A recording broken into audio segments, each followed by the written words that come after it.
Good morning, ladies and gentlemen, different participants from different organizations. Good morning once again. I'm here to welcome you all for different participants. I mean, there are different people who are following this virtual launch ceremony of human rights and conservation module at IPRC KITABI, who are following using different online links on YouTube and Microsoft Teams, and also physically as who are here, who are physically attending and following this event. Here we have different activities of today for this event. The agenda is divided into 3 parts. Number 1, we follow different speeches, divided also into 2. They are speeches given by the principal of IPRC KITABI by providing the welcoming remarks. Then we attend the pre-recorded speeches from US Fish and the key partners. And for session number 2, it will be made by the virtual presentations of different partners of IPRC KITABI. Then after, we follow the panel discussions on the main topic of human rights and conservation, which is an equation to ecosystem management and human activities. Me, who is here as MC, I'm Concord and Sengu Muremyi. I'm working with IPRC KITABI as the acting principal in charge of academics and training. And I would like immediately to invite the principal of IPRC KITABI to provide the welcoming remarks of today's event. Thank you very much.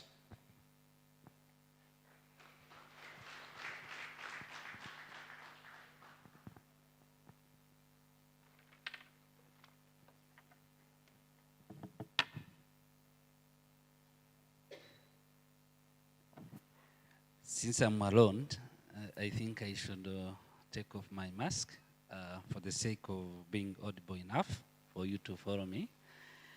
And I would want maybe before I start my opening and welcoming remarks to remind you that COVID-19 is still alive. So please make sure that there is 1 meter and you are adhering to different COPs. We don't want you to go back home with the virus. As much as we know, we have taken a good step in handling the case, at least for Rwanda.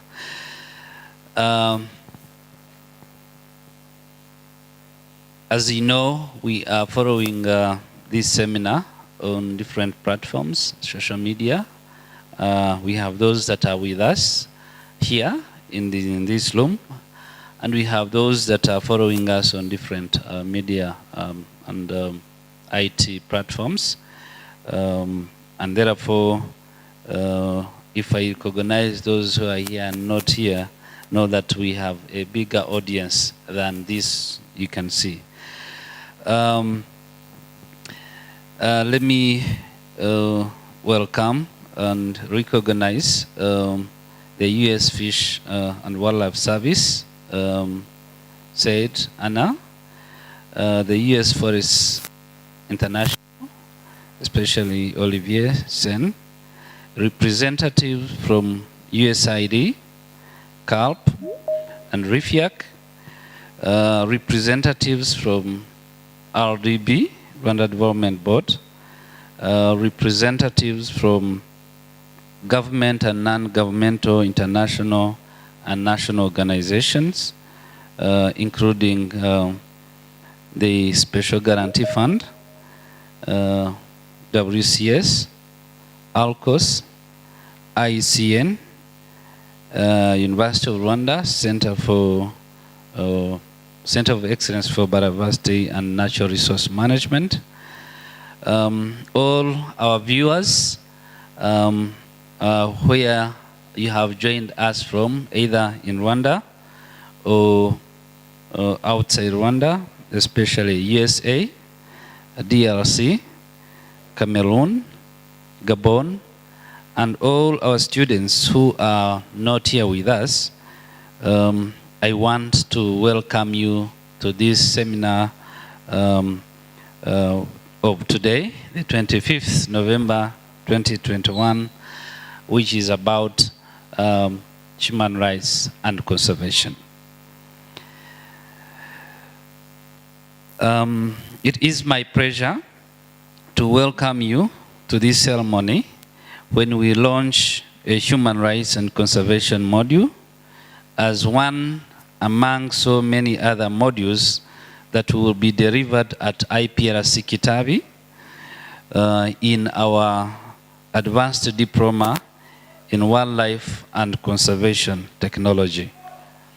This ceremony is a celebration of a long-term and good partnership and support from U.S. Fish and Wildlife Services through generous grants that have been provided to IPRC KITABI towards conservation, towards the conservation program that we offer at KITABI. Our partnership with U.S. Fish and Wildlife Services started in 2016, and over the years, this partnership has yielded tangible results. The grants we have received, the support and technical advice we've received from U.S. Fish and Wildlife Service has helped sponsor different students, especially international students, and so far 15 scholarships have been offered to students from DRC and a couple of Rwandan students. We have also reviewed our curriculum in wildlife management and upgraded it to advanced diploma in wildlife and conservation technology, and mainly integrating key emerging conservation issues, including wildlife trafficking, human rights and conservation, human rights and wildlife conflict, law enforcement, community-based conservation approaches, and other key conservation emerging issues that the world is trying to deal with. Through our partnership, again, our staff have been able to be trained either in Rwanda and making different visits to our similar or sister colleges in Central Africa, especially in Cameroon and DRC. And there are more planned teaching and training for our faculty. The program has also helped us with supplies that help us to do a field-based training for students to have hands-on training in conservation. So as we launch the Human Rights and Conservation module, I'd like to reflect on the history and the core mandate of RP, IPRC KITABI, as well as our academic programs. Our vision as RP is to develop skills for a better destiny. As you see, we are trying to build a better tomorrow. And for us to be able to develop skills for a better tomorrow, we have to be able to use what we have today in a way that helps us to have the same access to resources tomorrow. And this is what conservation does. This vision we have is at the core and the center of all our programs, which include forest resource management, tourism and destination management, tours and travel, forestry and wood technology, of course not forgetting wildlife and conservation technology. All these programs are aimed at protecting and improving quality of life for nature and people. You cannot do conservation for the sake of conservation. You have to do it such that nature should be protected and improve the quality of nature for people. If you remove people into the conservation approaches, then our equation will not balance. And if we have to balance the equation, then people have to be at the center of this. And that's why we want to reflect on the human rights versus conservation today. So I want to conclude my remarks that extending my appreciation for those different institutions that we invited to help us understand much more on this concept of human rights and conservation, such that by the end of today, our own students who are the protectors of nature in the coming decades will be able to understand the concept, and certainly in the future when you are into different roles, you will be able to defend and protect nature, but also improve the quality of people. These institutions will include WCS, who will share their expertise and experience in different approaches on how they are approaching nature, how they are approaching human rights or community safeguards put in place to ensure that conservation practices balance the equation, as our theme say. We also have ICN, we also have RDB, we also have a representative or the guest from the Special Guarantee Fund, and different technical experts from academia. They will share with us different experiences on how they are approaching human rights issues in protecting the nature that we all depend on. So as we look today, I want to end this remark by extending my thanks to the organizers of this seminar, but also extend our thanks to those who are going to participate, especially those that are going to give online or virtual presentations wherever they are. As I told you, we are going to have presentations of different people from different countries, DRC, USA, and others are based in Rwanda or Africa. And our followers are also from different areas of this country, but also outside Rwanda. They'll be following us on YouTube and Microsoft Office branches. So I want to thank all those that are going to share with us their experience. The students who are here, you're very smart. We love you, and we want you to take this opportunity to follow all the discussions that will take place here, but also draw some lessons that we will use tomorrow when you are managing natural resources. As I told you, it's an audience from different programs, forestry, that's nature, also tourism. The best product you are going to be selling is nature, or those who will be managing tourism products or destinations, nature is part of what you are going to be managing and selling to different people. So this is an opportunity for you to listen, follow up, and take advantage of this platform and gain much more knowledge, especially experiences from different conservation organizations across Africa and the world. Let me now take this opportunity to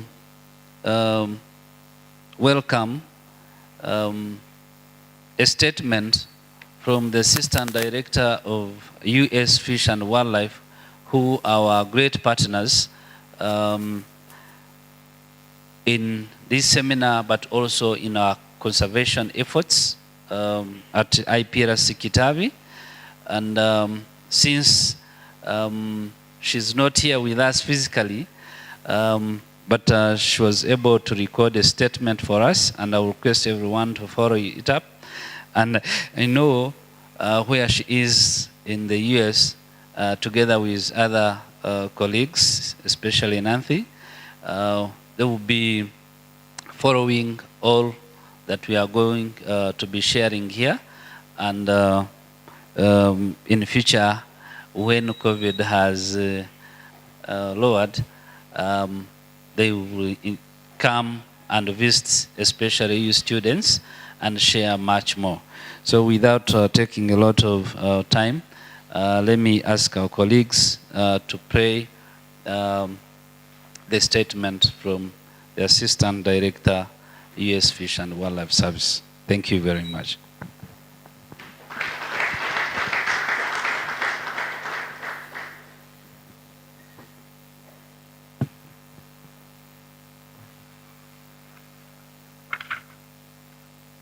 Good afternoon, and warm greetings to Her Excellency, the Minister of Education in Rwanda, the U.S. Ambassador to Rwanda, Vice Chancellor of Rwanda Polytechnic, the CEO of the Rwanda Development Board, distinguished representatives from universities, NGOs, the U.S. Forest Service, partners, and students.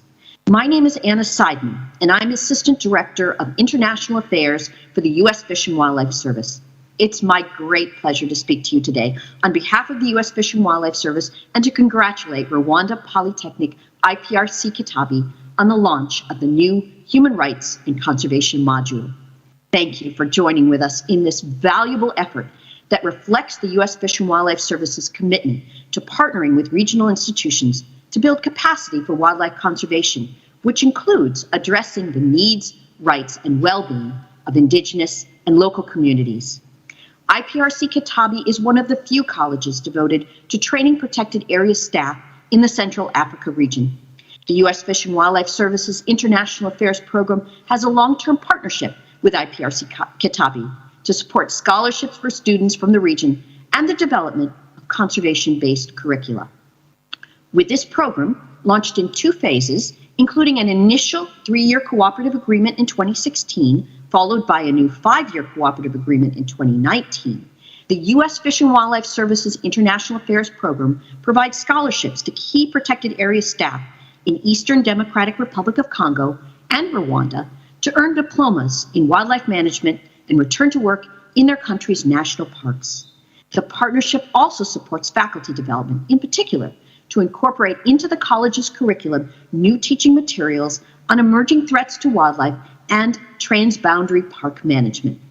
This curriculum on human rights was developed as part of a partnership between the U.S. Fish and Wildlife Service and the U.S. Forest Service's international affairs programs with engagement and input from regional experts, including wildlife college and university faculty. IPRC KITABI's new Human Rights and Conservation module recognizes the rich biodiversity across Central Africa and the critical role that Indigenous and local communities play in its protection.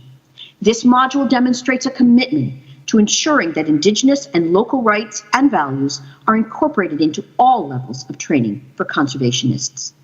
We recognize IPRC KITABI as an essential and trusted partner that is building conservation capacity across Central Africa. IPRC KITABI in Rwanda, Garua Wildlife College in Cameroon, National School for Water and Forests, Gabon, and other members of the RIFIAC network of forestry and environmental training institutions of Central Africa are making an institutional commitment to develop capacity regarding protected area management and wildlife conservation, and to emphasize the importance of integrating Indigenous and community rights into conservation efforts. We thank the representatives from these colleges and universities who are attending today. The U.S. Fish and Wildlife Service looks forward to continuing to work with all of our partners to promote the importance of respecting and protecting human rights in our shared wildlife conservation mission. We appreciate and recognize your leadership in training current and future protected area personnel on the most critical and relevant issues facing protected areas. Congratulations and wishes for success to IPRC KITABI, RIFIAC institutions, and their students. Thank you.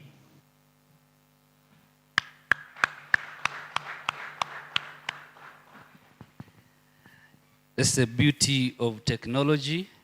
COVID thought. Good afternoon, and warm greetings to our.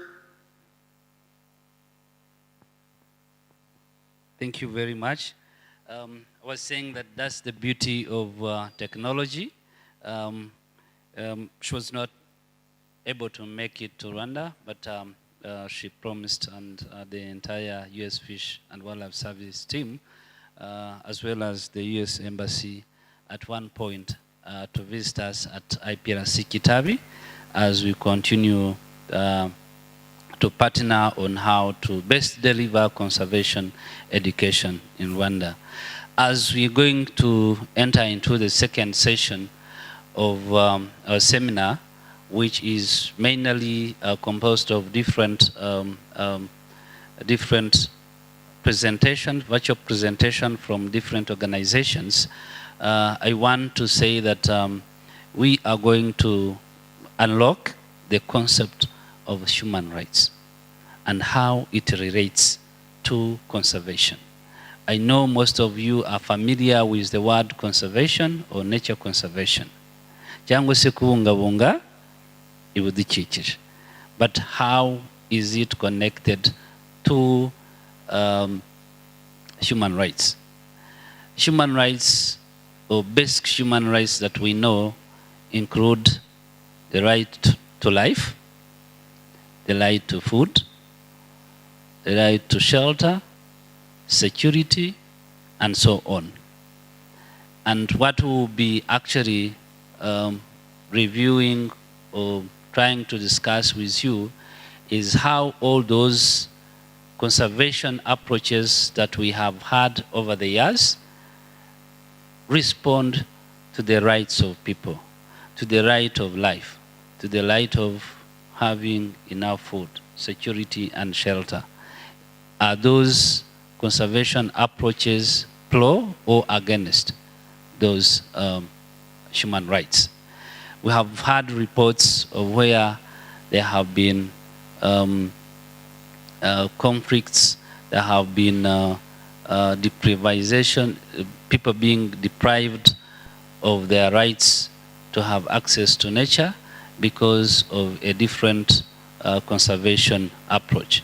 And through different presenters, whether in protected areas, whether in landscapes, different landscapes, be it agricultural landscapes and farming landscapes, all the presenters are going to help us to connect those two, human rights and conservation. And I want to once again, thank you. Invite Concord to take us through the next session. Thank you very much. Thank you very much, Principal. These previous keynote addresses from U.S. Fish and Wildlife Service official lead us to the next session, which is mainly made by these virtual presentations.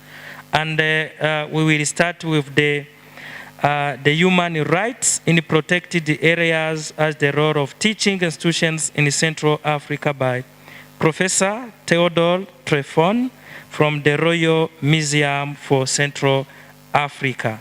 After this, we'll follow some lessons from the involvement of the communities in conservation approaches in Rwanda as a review of legal policy framework and community conservation projects around protected areas, which will be done by the head of Department, Tourism and Conservation from Rwanda Department Board. So I would like to request the technical team to let us follow this virtual presentation from the human rights in the protected areas. Thank you very much.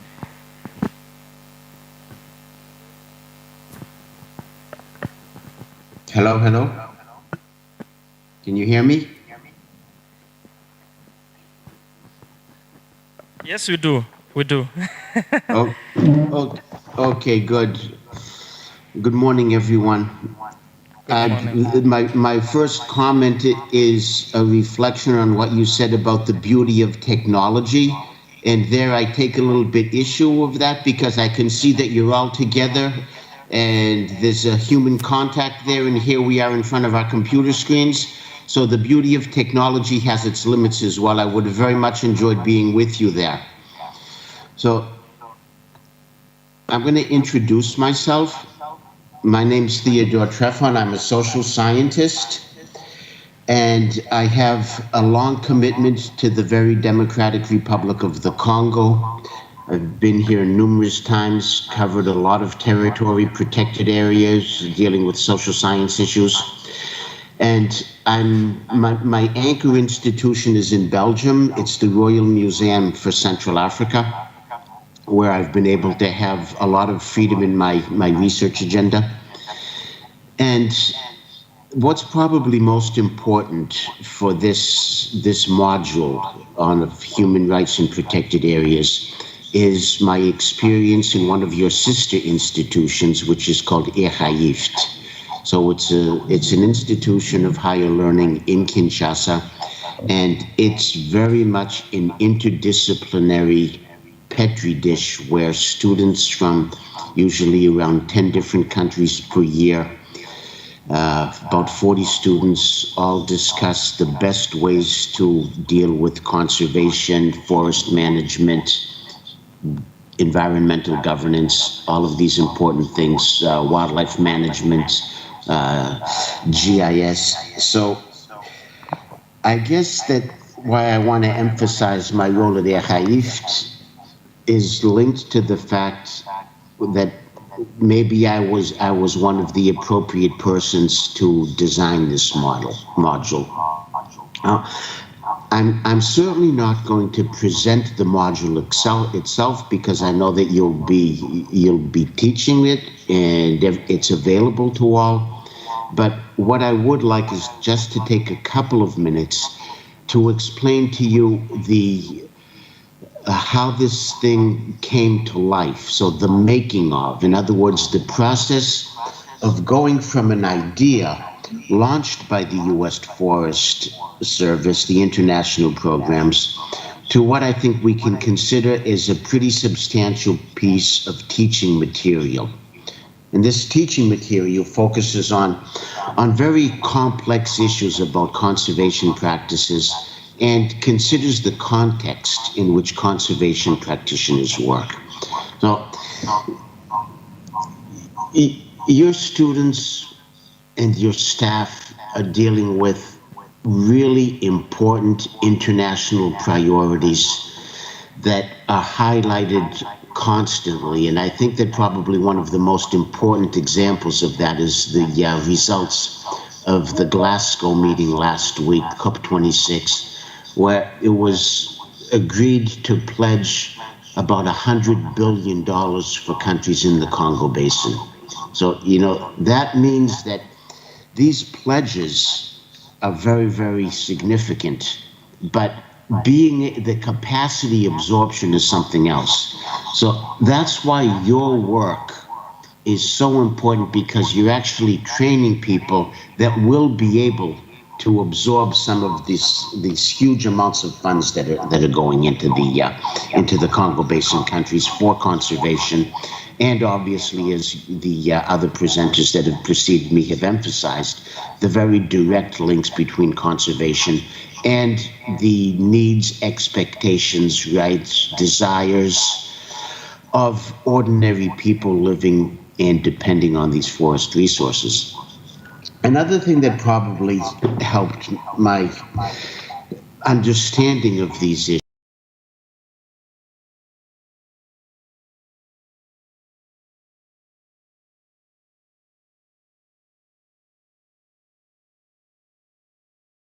commission to do an assessment on due diligence, because you know that so long the rangers were accused of some pretty serious human rights violations. Now,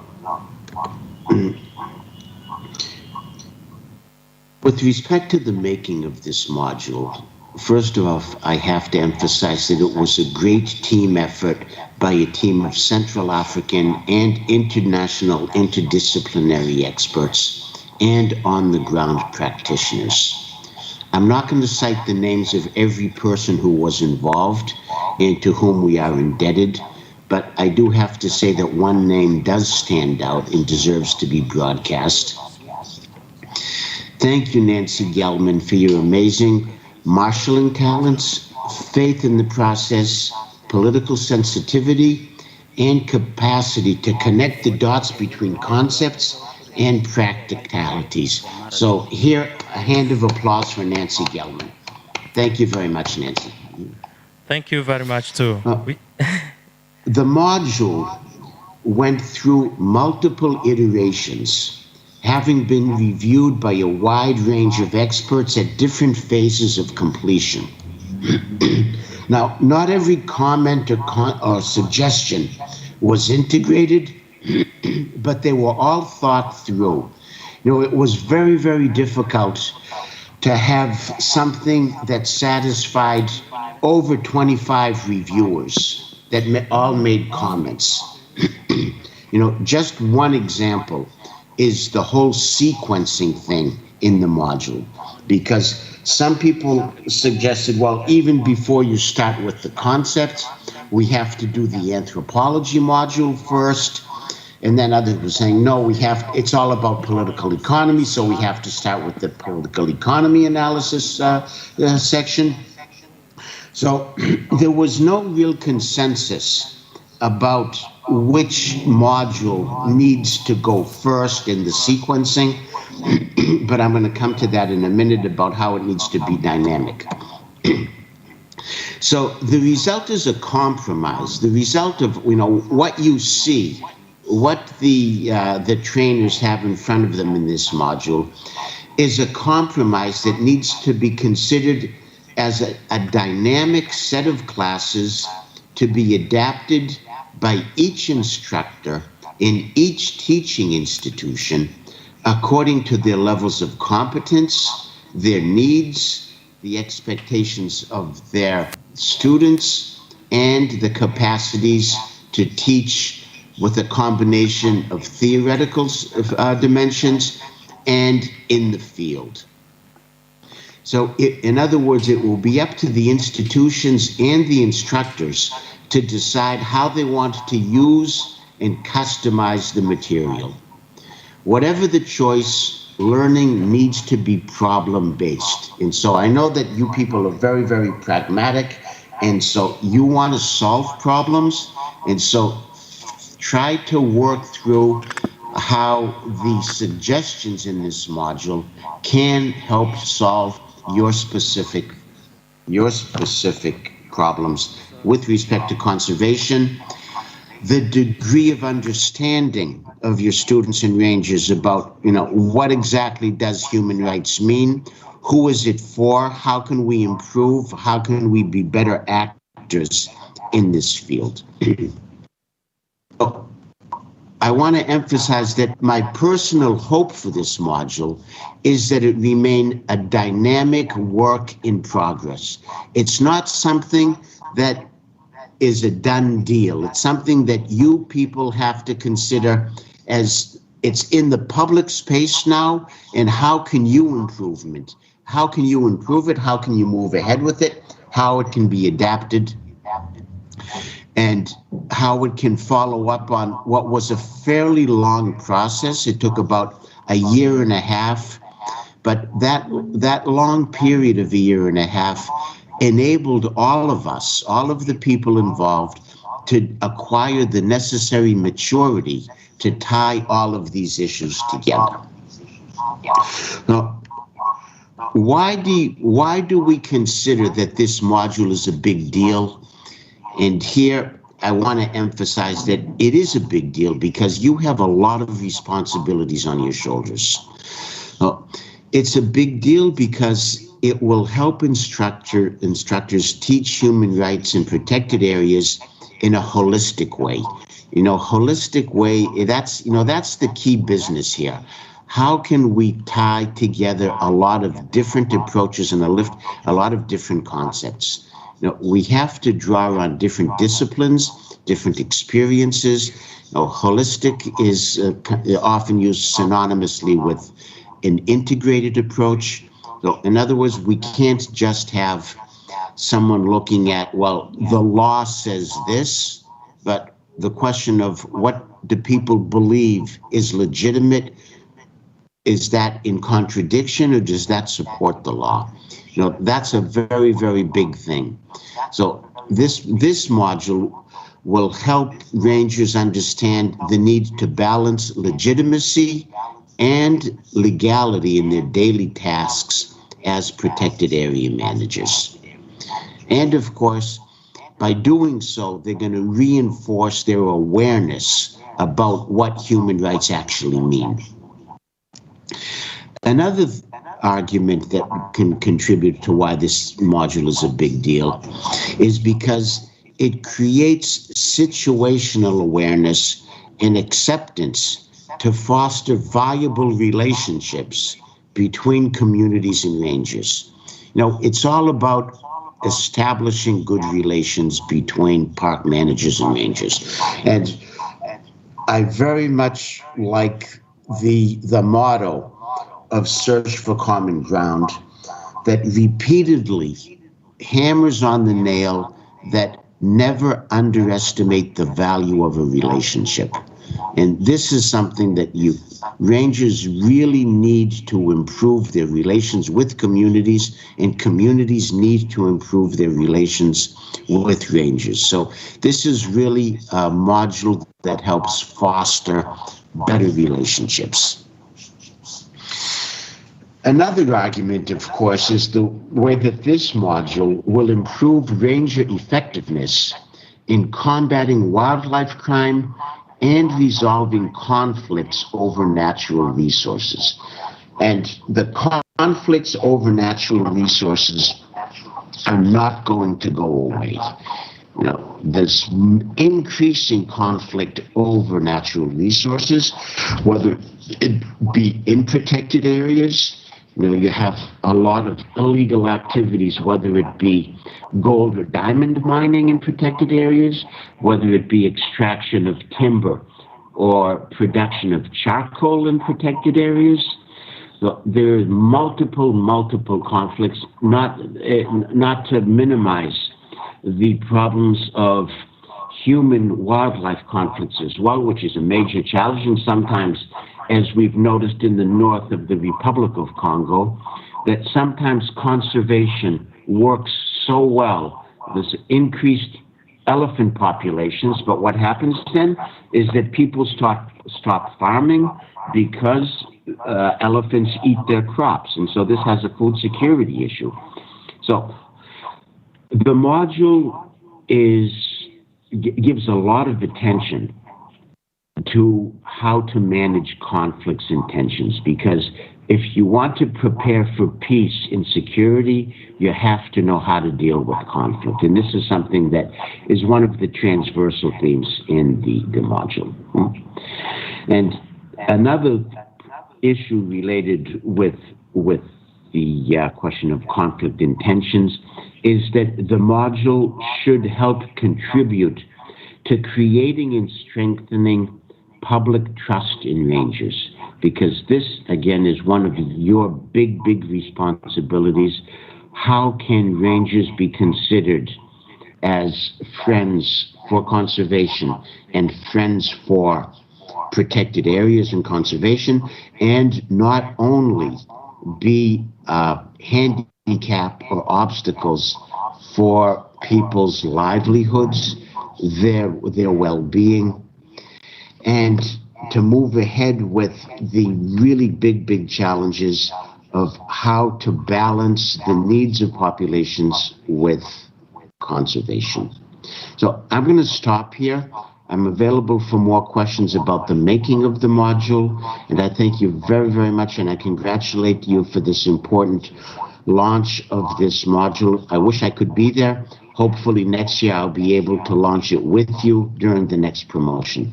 Thank you very much.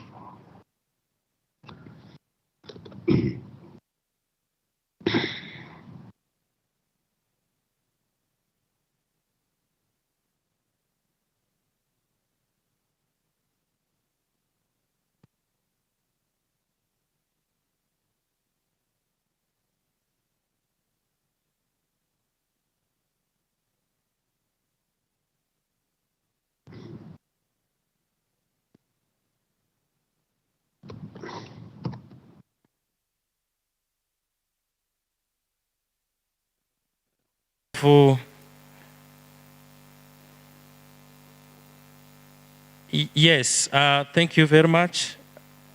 Yes, I would like to know really if there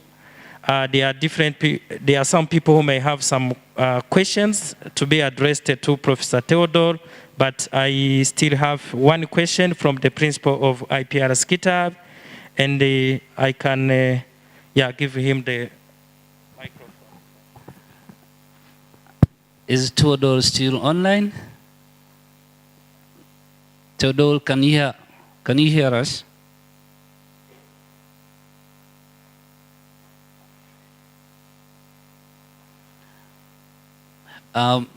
Maybe let me ask my question. You get time to answer it, either through online. My question relates to the presentation that you just made. You explained very well how academic institution, especially higher learning institution, can intervene to build capacity of the very people who will be implementing the different conservation programs and projects in the region. And since we will be training different people, in your view, who do you see as the people or the level or different experts who would be benefiting from this training for human rights and conservation? Who do you think should be trained, at what level, and from what level? Is it senior managers, middle managers, or communities? Who do you see as the target people to be trained within this module? Thank you. Thank you very much, Principal, and I think we can hear from the Professor Theodore to address the questions from the Principal. Thank you. You are welcome, Professor.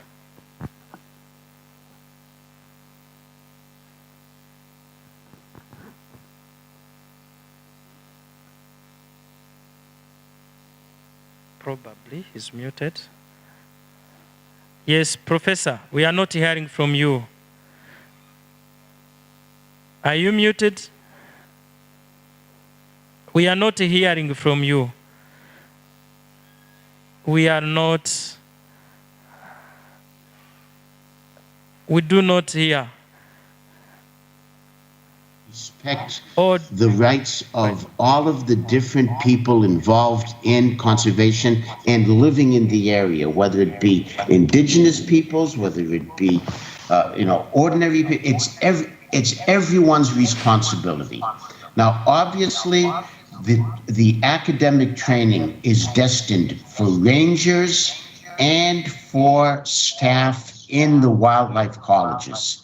So there has to absolutely be a trickle-down effect. You have a big responsibility as training institutions to make sure that every single person that gets a degree from your institution is sensitive to the needs, the rights, the expectations of all of the people that you will be dealing with. And so it's not something that we can say it's the responsibility of the park warden to do this. No, it's the responsibility of every person working in the conservation field. And conservation is a partnership. It's not going to happen if someone says, it's not my responsibility to deal with that person's rights, because it's the responsibility of the warden, it's the responsibility of the Congolese ICCN or the Rwandan ministry. No, it's every single person's responsibility, and that is something that is neatly woven into the module, that conservation and human rights is far too big of a challenge and a priority to be left to only a select few. Everyone has to be on board. We are very happy for your contribution, and I would like to know if we can have one more question to be addressed to Professor Theodore. If we don't have, we can thank. Much thanks to Professor Theodore for his presentation and contribution to the post questions. So before listening the lessons from the involvement of the communities in conservation approaches in Rwanda, I would like to welcome Dr. Michelle Gilland from the WCS. Yeah, he'll be telling us about the rights and communities, conservation, social safeguards. Thank you very much. Technical team can help us to, yes, thank you. Good. Okay, Muraho. So, thank you very much. Can you guys see my presentation? Yes. Great. Okay. So thank you all very much for inviting me to present to you. I am also based in Kigali, but today is a big holiday called Thanksgiving, so I'm busy preparing a lot of food for the holiday. It's an American holiday. So I work for the Wildlife Conservation Society. I'm their director for rights and communities in Africa. And I've been working in Africa in different countries for 20-some years, including in Rwanda around Nyungwe. And at the moment, we're also working with the Ministry of Environment to develop a big carbon program here in Rwanda. So I just wanted to take a few minutes. I know we're running behind schedule, so I won't talk too long, but I thought I'd give you a few examples of what we do as a conservation organization, working with governments and people like yourselves to protect wildlife. So yes. as we all know, biodiversity conservation is more important than ever. Yep. Yes, Doctor. So you said that we can see your presentation, but really, we cannot see your presentation. I don't know what happened. Okay. I think Theodore said that he could see. So maybe there's a technical problem. In the beginning, Yeah. we could see, but now we can't. I can see. Okay. Let me try again. And if not, then I can just talk through it. Yes. Can you see it now? No. Well, Yes, now. I would respectfully request that the organizers try to get this presentation, because the images are absolutely stunning. Okay. Can you see it now? No. Yeah, biodiversity conservation more important than ever. We can see. Perfect. Right. So you can see, We don't see. as Theodore talked about with the COP in Scotland.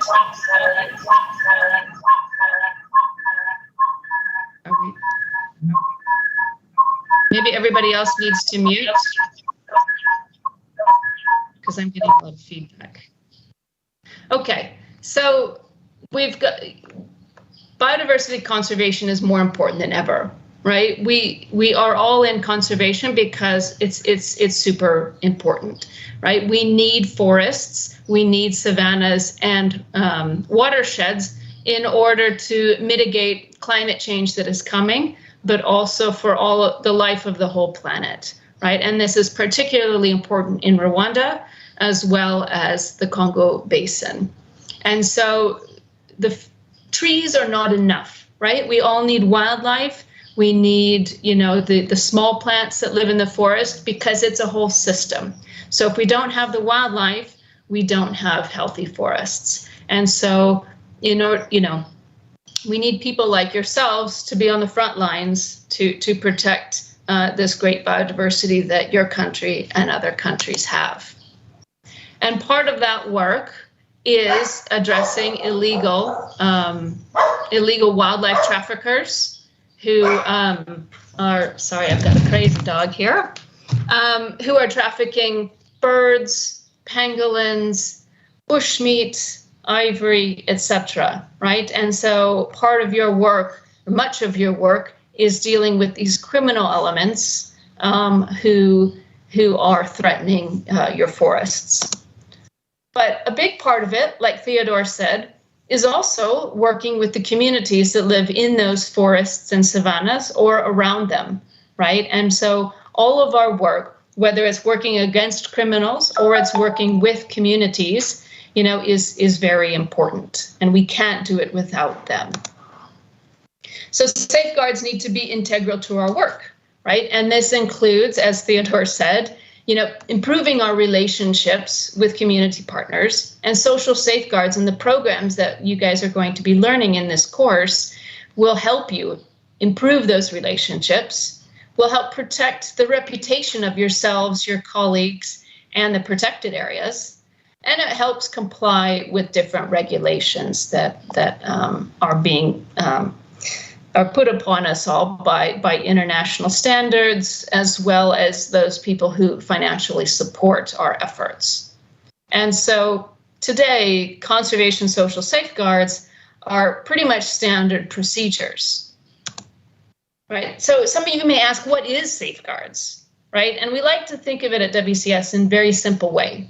It's guarding the safety of the people with whom we work and who our work affects, right? So if you're talking to somebody else and they're like, what is this, right? You can think about it like environmental safeguards, right? Which we put environmental safeguards in place to protect the environment from harm. And so social safeguards are measures to protect people from harm. And in conservation practice, which is what I do, and working with our field teams, we need to understand there are many different types of safeguards. And I'm sure this whole list, you might not be able to see it very well, but just know that we need safeguards for when we do research with people, like if we're monitoring bushmeat consumption, for example, or if we're trying to create new protected areas, or let's say we want to increase the size of a protected area, like Volcanoes National Park, right? There are certain things that we have to do. So I'm not going to bore you with all of them, but my point is that different safeguards need applied in different places. So if you're working in a national park, you have certain safeguards that you need to do, whereas perhaps your research teams might have different safeguards that they need to do. And otherwise, if you're working with communities, there are other things as well as policy or counter wildlife trafficking.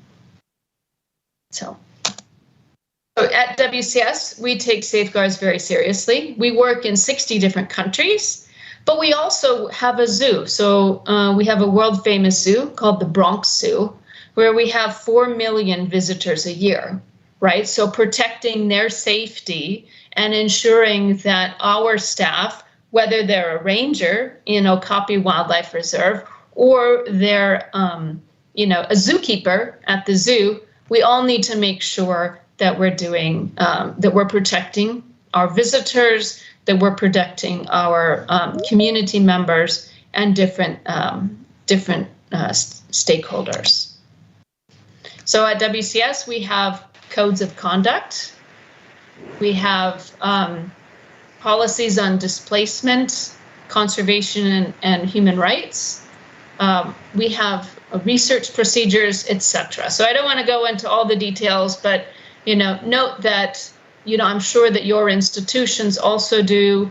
We also have sexual harassment policies, workplace violence protection programs, and whistleblower policies, right? Because we also understand that sometimes there's social pressure to not speak out. And so we want to ensure that all staff have the ability to tell the truth or to, explain when there's something bad that happens.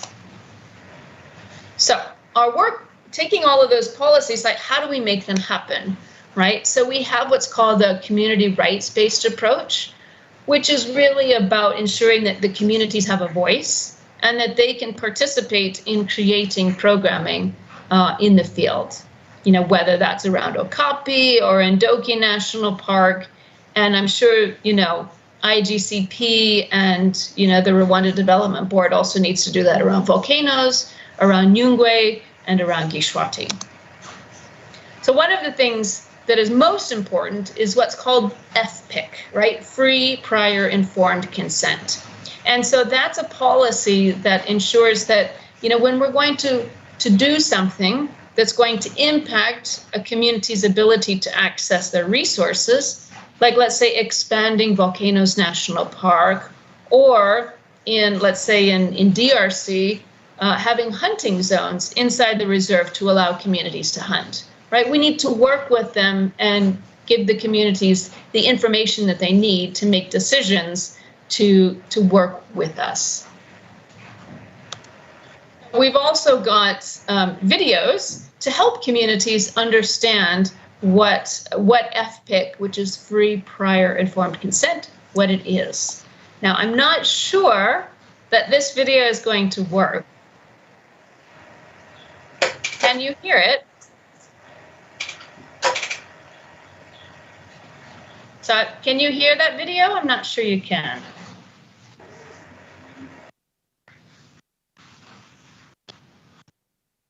Still connecting. No, we cannot. Okay. Yes. Anyway, so you can see at least the video. And what we do is we show these videos to the communities to explain what can happen in a programming and explaining what they can do. So anyways, I'm not going to go into all of those details. Another activity that we have related to social safeguards is a grievance redress mechanism, right? And that grievance mechanism is a system that enables community members and stakeholders to voice their concerns. And, the GRM fills obligations under international laws. It holds staff accountable for actions, but it also is a way for communication to happen between communities or stakeholders and your protected area management team, right? And it can also help resolve conflicts that maybe there's misunderstandings, but also there may be misconduct, right? And a grievance mechanism helps protect the park, but and staff, and it also allows the communities to raise rightful claims that they may have. Right, but a grievance mechanism doesn't replace any of your whistleblower hotlines or codes of conducts that you may have. The different steps in a GRM includes when they submit a grievance, assessing, is this grievance credible or not, right? Because sometimes people make accusations that aren't true, right? And that's where protecting our rangers from a false claims is really important, right? So that step in assessing whether or not it's a true claim or not is important. We do an investigation, then we have resolution sessions to ensure that we can solve the problems that we have with an individual or with the community itself. And then we communicate the resolution process. Another important thing is staff and ranger trainings, right? And you've got this great module that you're going to be studying, right? And as Theodore said, everybody needs trained, right? Whether it's a ranger, whether it's the boss, whether it's your community staff, right? It's important for everybody to be able to have the skills that they need to protect themselves and to protect others. So the last slide here is just some key lessons that we've learned over implementing safeguards over the past couple of years. This is new, right? And so it's difficult and it takes a lot of time to design the courses and to ensure that we can install these safeguard policies into practice. It costs a lot of money, right? So here I'm speaking to different donors, right? That we need to ensure that we're investing properly so that we have the money that we need and the resources to do this well. And also that we need support from human rights experts such as Dr. Trafon, as well as partnerships across the conservation world, whether it's an agency or an NGO, right? Because we all have a lot to learn and we all need to partner with each other. So thank you very, very much.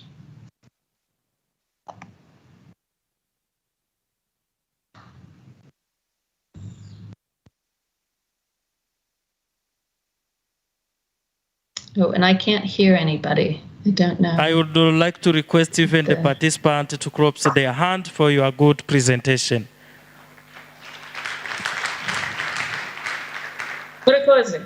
Yes, I would like to know again if we have some people with some questions to be addressed to Professor Michel. Yes, do we have? Yes, we have one.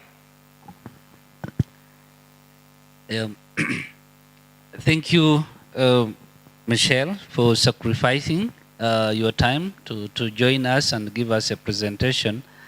I know you are warming up for another celebration, this Thanksgiving. So, and I hope we are invited.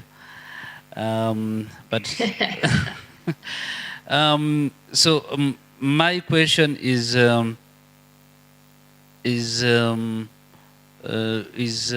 related to your presentation. Again, how would higher education institutions, for example, work through different programs from an NGO perspective in order to reach out to different conservation practitioners in terms of knowledge transfer and skills transfer as concerned? Is there a way, a better way to, from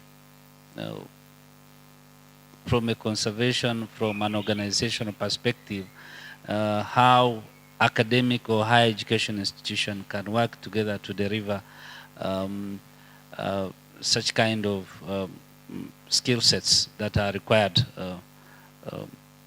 Yeah, if you have best practices that you know of where this kind of training have been given or delivered to different audiences in partnership with different NGOs, and how that it would be done.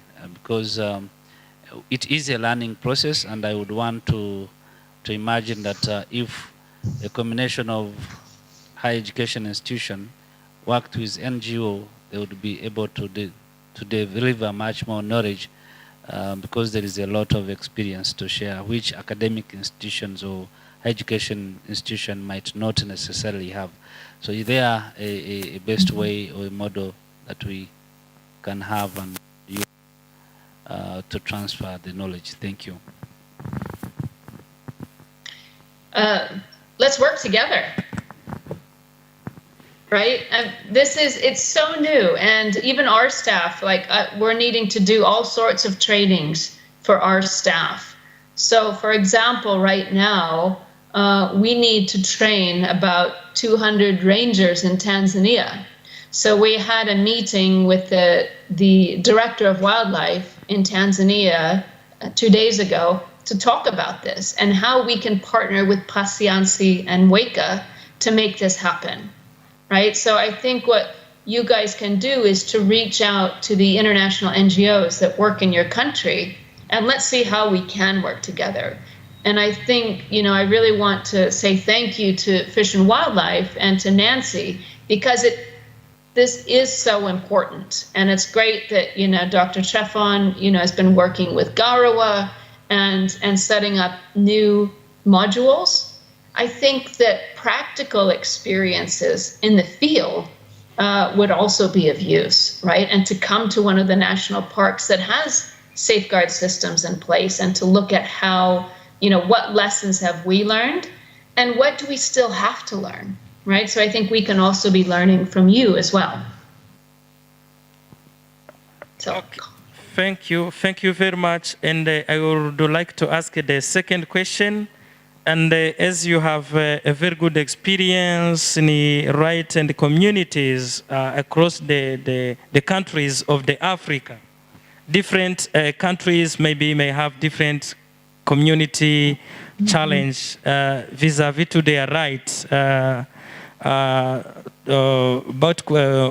vis-a-vis to their rights on the conservation, protection of protected areas. I wanted to know if there are some linkages of those different issues across different countries, or is there some specific problems, for example, that you may found in Tanzania or which may not found here in Rwanda? What is really the driving or the cause roots of those different challenges, and how do you deal with those challenges in different countries? Or do you use the same approaches, or you have different strategies to handle them? Thank you very much. Thank you. It's a great question. So we have I'm working with my team, so I have safeguards people on my teams, and we're coming up with a core group of concepts and policies, right, and training modules that can be done everywhere. But you're absolutely right. Every country is different, right? So, for example, in Rwanda, we don't talk about different groups of people, and so we need to make sure that we're focusing on everybody. In Congo-Brazzaville, there is a specific law related to indigenous people. In Tanzania, the government doesn't really want to hear too much about human rights, but they are very interested to hear about social safeguards, right? And each country has different policies and laws related to rights, safeguards, indigenous people, etc. And each country has a different ranger training program. So we definitely have to do a legal analysis in each country and then figure out what works best and make sure that we're working hand in hand with the government to ensure that we're helping the government rather than going against different government policies. Yeah, thank you very much, Dr. Michelle. If we do not have more questions for you, I think we can thank you for your time, for your contribution to this event. And really, we are very happy for your time, for your contribution. Now we are together with Muvunyi Richard from RDB. And this is a moment to listen from him about lessons from the involvement of communities in conservation approaches in Rwanda, a review of legal policy framework, and the community conservation projects around the protected areas. And yes, he came in, I think, in 15 minutes. Maybe I wanted to take him in the activities already we are in. So, Mr. Richard Muvunyi, we covered different presentations.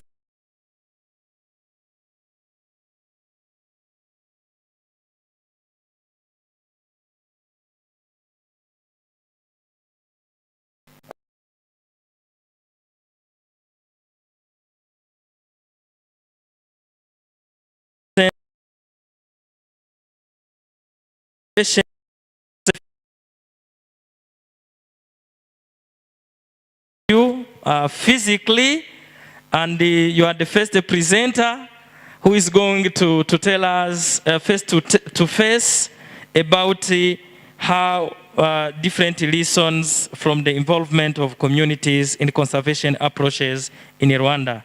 And we are really very happy to have you here, and this is your time.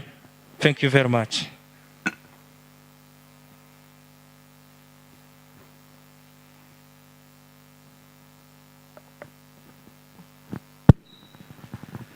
Good morning. I hope you are still good morning. Do you want me to remove this? Okay, here I'm safe.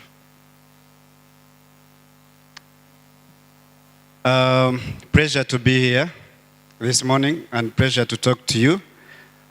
My name is Richard Muvunyi. I am a wildlife veterinarian.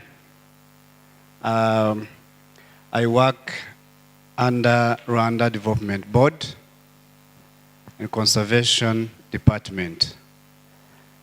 I'm in charge of wildlife healthy research and monitoring. A little bit of a background. I'm happy that I'm here to talk to IPRC, KITABI, younger or future conservationists. In 2017, I was delighted to take a lead as a project coordinator for a project that was through KITABI and ICF for the conservation of gray crown cranes in Rwanda. So I was part of KITABI too. Without wasting some time,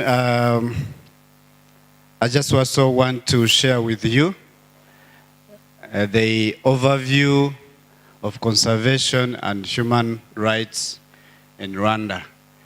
Conservation, all the conservation work that is being done, all the successful milestone that we have gone through, and how it have incorporated human rights. So just a quick one to give you a little bit. I understand that you have been with some presenters. They have given an overview about conservation and human rights.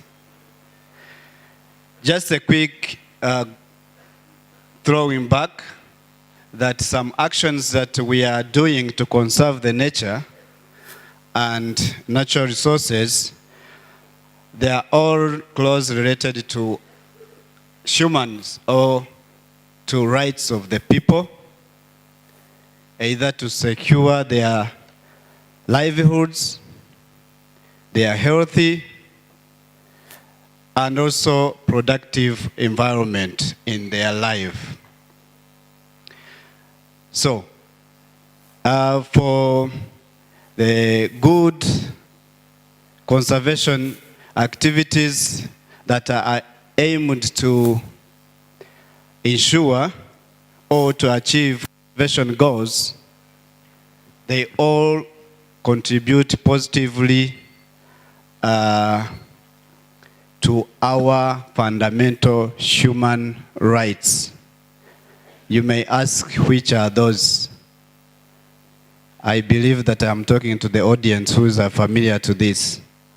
So, as an example, those conservation goals that are aimed, we benefit from them as we take involvement in decision making.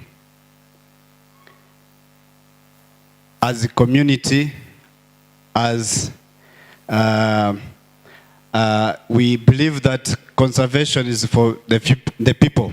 So for the good conservation goals, there are aims to involve the community in taking the their involvement in conservation actions, taking decisions, ownership, and so on.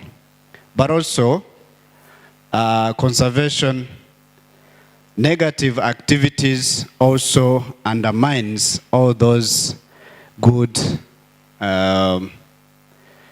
undermines the human rights, all the rights, the benefits that we should have been benefiting from the nature or the environment.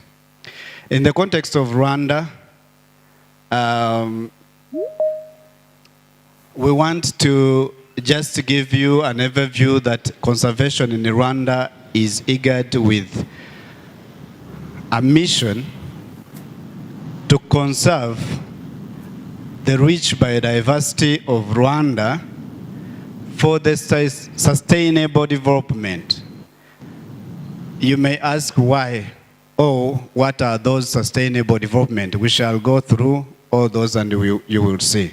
And those sustainable development are for the both wildlife and the people. Because we take the context that the nature and people have to live in a balanced way. In that case, doing so, we counter local community and other partnership. We counter the local community engagement and partnership in all our conservation actions. You all understand that Rwanda has 4 national parks, and all the 4 national parks, they have community-around national parks.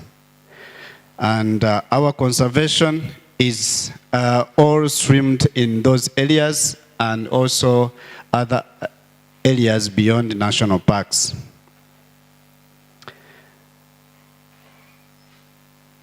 We are not doing this as Rwanda.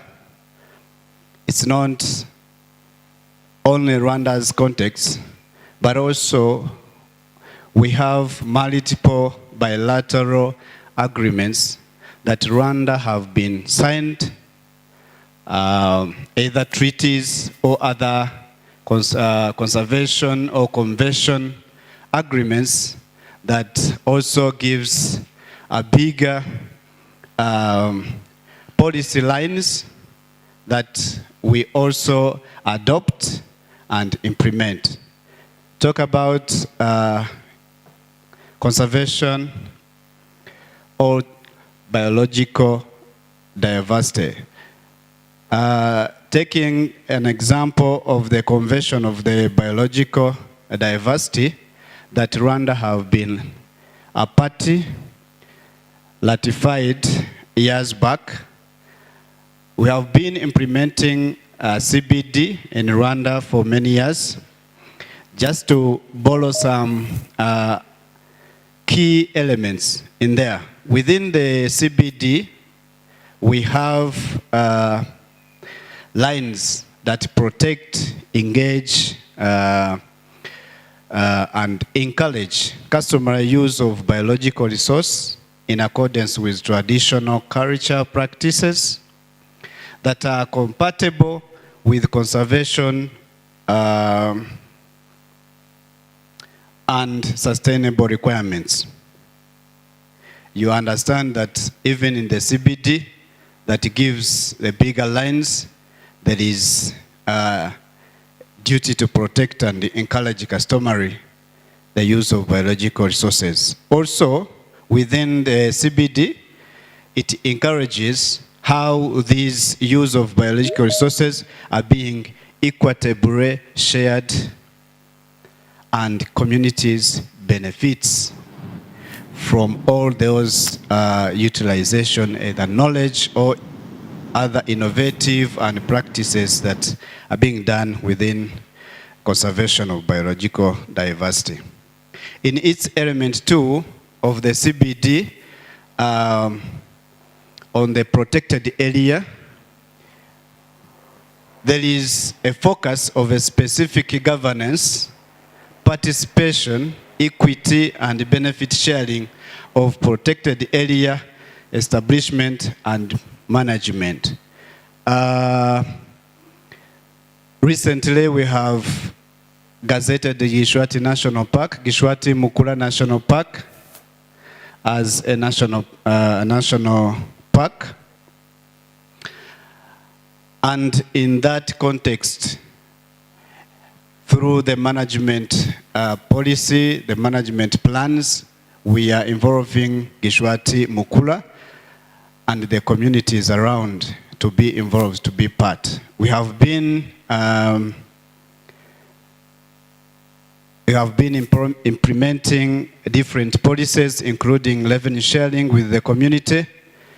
When we launched Gishwati, automatically the community around Gishwati National Park was also catered for into that program. The Nagoya Protocol also provides the legal framework which will also implement in our country, that also promotes the fair and the equitable sharing of benefits arising from utilization of those resources. So that was an overview of the international agreements that we are obliged to, or we are party, and we take all those lines to implement to adopt into our national legal and policy frameworks that implements conservation, biodiversity in large. Taking from that context of international, bringing back to our national perspective, we all know our constitution. Our constitution in its article, the constitution of 2003 that was revised in 2014, in its article 53, it gives a duty to every Rwandan to protect, safeguard, and promote the environment. Maybe you will refer to that later.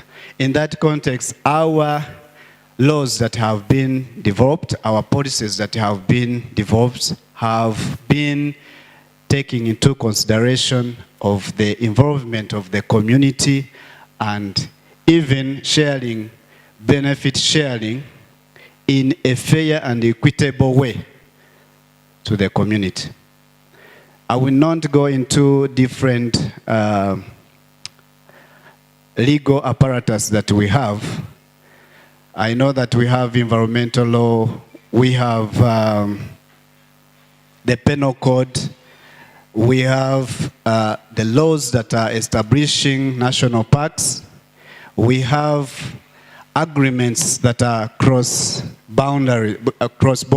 boundaries. All those have been established in a context to also cater for the community benefits. Just to narrow in the recent gazetted law, the biodiversity law, which was gazetted in 2 weeks back, in its article 22, Article 22 of the new biological diversity law, it provides the rights on access to genetic resource and the fair and equitable sharing of benefits arising from the utilization of those resources. Also in its Article 39, it also provides the rights to those who need to own wildlife and also other related rights in those in the context of wildlife and conservation. But also looking at these legal apparatus, all legal documents, going back, our system for the law prosecution,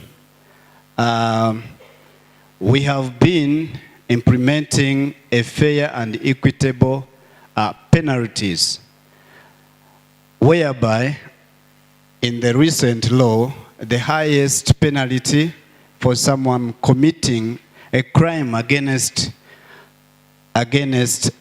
these conservation actions, it is a penalty of 25 years in prison. While in other countries, we may find that there are countries putting a penalty of death to someone who may commit either poaching of ivory and so forth. For us, it is 25 years, which is still a fair. Just talk about how we have implemented the benefits, or we have involved the community in our conservation programs. We have initiated a revenue sharing policy whereby a 10% of revenues from tourism are being shared back into communities to support their different developmental projects. Those projects, the communities are the ones to decide which projects to take. They are decided themselves. Okay, this program has been on since from 2005. And now we are still implementing. So far we have covered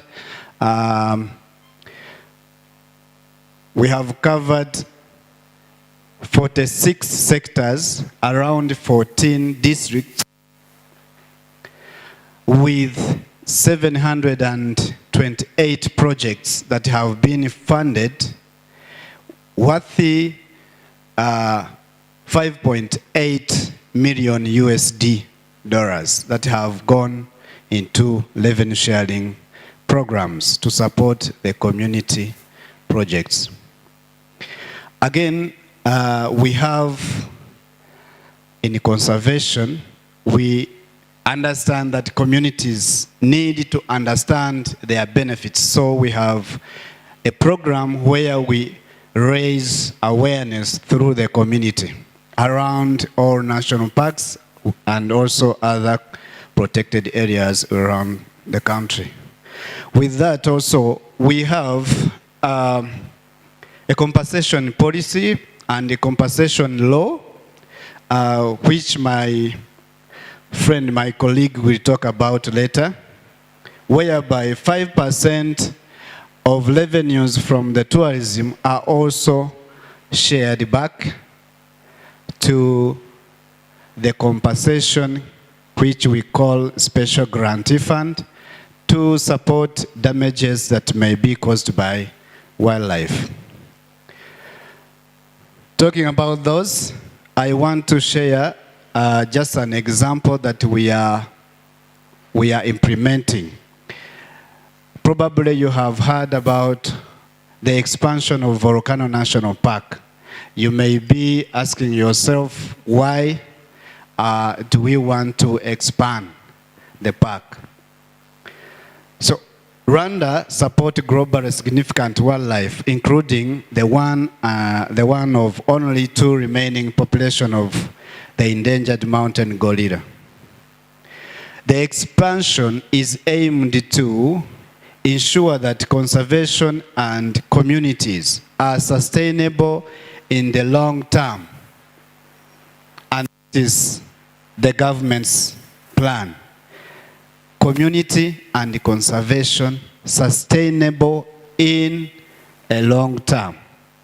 This also reflects the mission that I have mentioned while starting, that our conservation is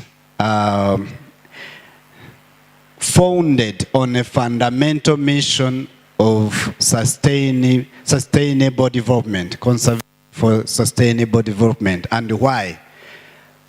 For the future generation, my child, your child, to enjoy the future, to enjoy those resources. In the volcano expansion, it has like 4 components, but I will talk about only 2 components that are involving the communities.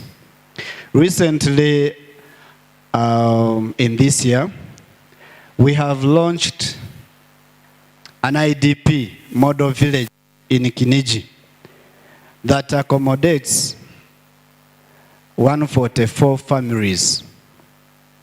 I have prepared a presentation. I'm sorry that you were not able to, I was not able to present so that you can see this model, but those that have heard about it, you know the value of this model. They are good model villages that have been constructed, and now communities are they are settled in these villages. So within our program for expansion, we have catered and we have considered the communities that are around all the area that we want to expand. The area is more than 3,000 hectares that is going to be expanded, and it will also form part of the buffer zone which will be used in trying to develop some projects that communities will benefit. Also, those communities that are around, one of the key solutions that we are thinking about is building these model villages so that communities can be settled in, and then we develop projects that can help them in their livelihood. Almost total of 6,620 hectares adjacent to the national park will be transformed and will improve the socio-economic growth of the Rwandans that are settled there. You can imagine when we take into account, it's almost 3,400 families that will be settled into that area within those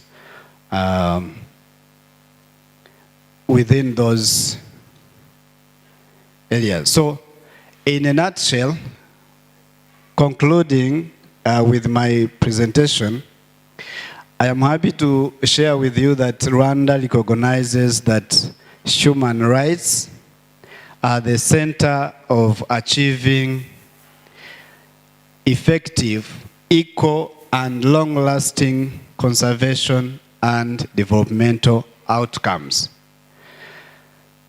I end my story here, unless there is any question. Thank you.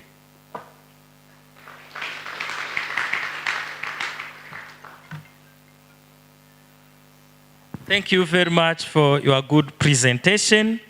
Yeah, we learned about lessons for involving community in conservation, case of Rwanda, and really with different good policies, stronger laws, especially those dealing with punishment and fines for those who do not consider it or who do not protect well the biodiversity resources.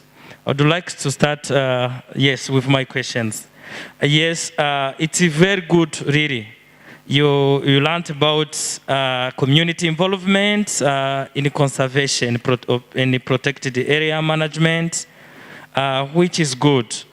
Also with clear policies and the laws. And you know, the community, people from community, especially those around protected area may have negative attitudes which become really a very big issue to the implementations, to the achievement of our long-term vision of our country. You used really different medias, including this radio, television, to make aware for different people. But it would also be better if someone doesn't go and kill a niche or a bird or kill a snake by while knowing why it is not or it is prohibited to kill any kind of biodiversity resources. What is your future plan? What is your strategies to make sure that the people are complying with your already established laws and policies by knowing that this, yes, I do not do this because this has a clear contribution to my life, to the to development, to ecosystem services. I want to know really what is your plan to make sure that the people are not killing or damaging the biodiversity, knowing in mind the reason why they are contributing to the protection. Because you can find someone killing a kind of biodiversity, but he may be aware that it is not good to kill it or to damage it, but he has also to be aware, to be in deep why killing or damaging a niche of bird is not good. Do you have any other strategies for those, especially those difficult to deal with negative attitude, to make sure that all of them are very aware in different corners of the country? Thank you very much. Thank you for your question. That is a good question. Just to say that we are celebrating a step forward with our legal, that the new law that have been gazetted has different or have different changes compared to the previous laws that we had. In that context, there are either few or more items or aspects that came in that needs the public to understand.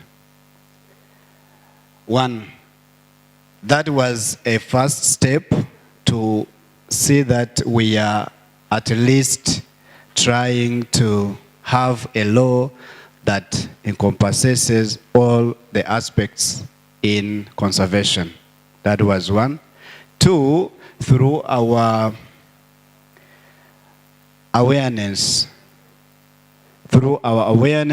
program that we have as RDB, where we engage communities through either workshops, radio talks, newspaper. We shall be soon engaging all those to make sure that we explain about the new legal apparatus and other aspects relating to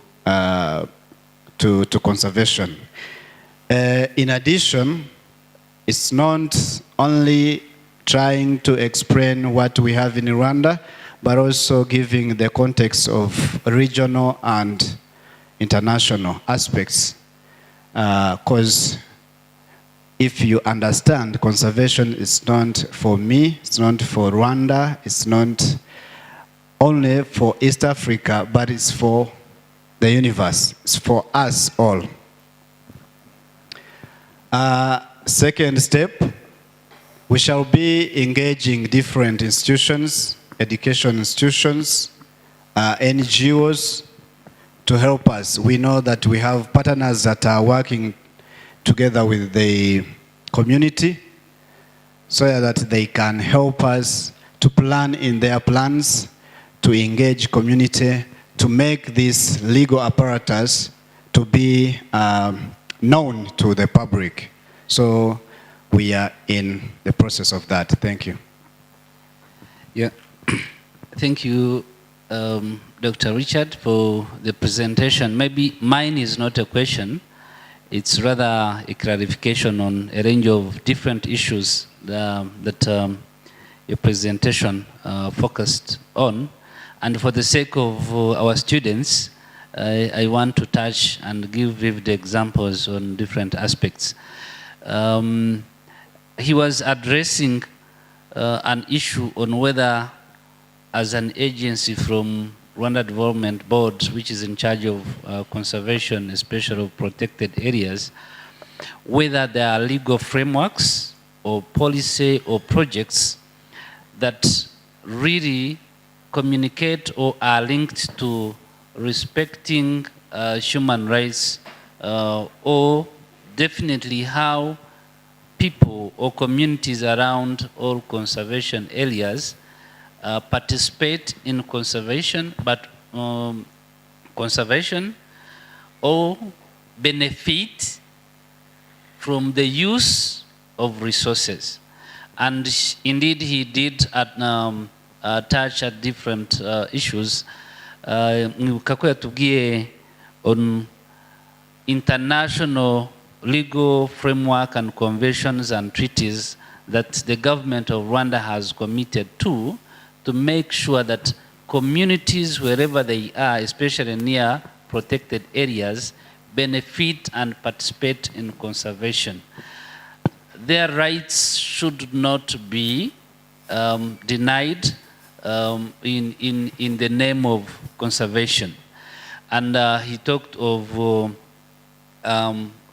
different treaties. I can give an example of one of the treaty which involves 3 countries, DRC, Rwanda, and Uganda, signed under the transboundary conservation area that brings together DRC, Uganda.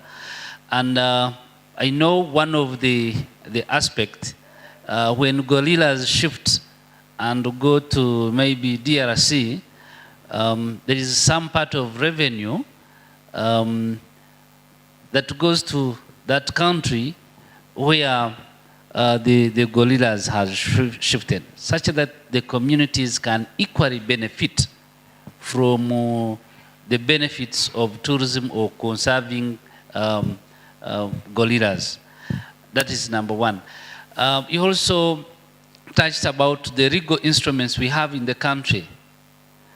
Our own constitution demands that all Rwandans should protect nature, but also should benefit from nature.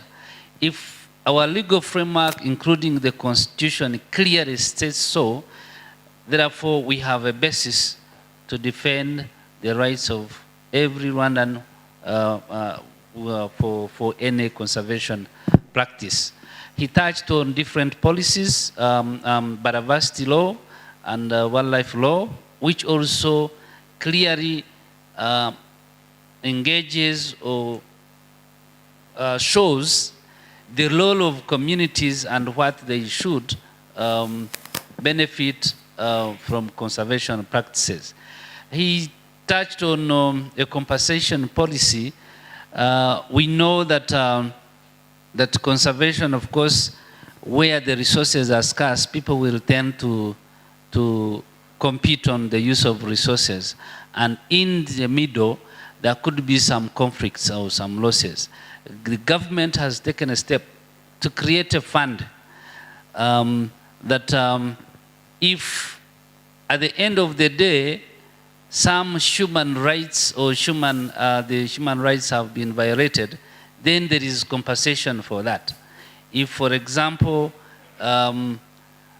animals or wild animals from protected areas encroach on my farm and eat all my crop, and therefore denying me a right to having food, then there is a compensation policy that is there which will make sure that my food or my right to having food is adhered to. If, for example, someone is killed, I think he will also explain about it, then there is a compensation policy to make sure that there is fair treatment for the loss caused. We have legal frameworks where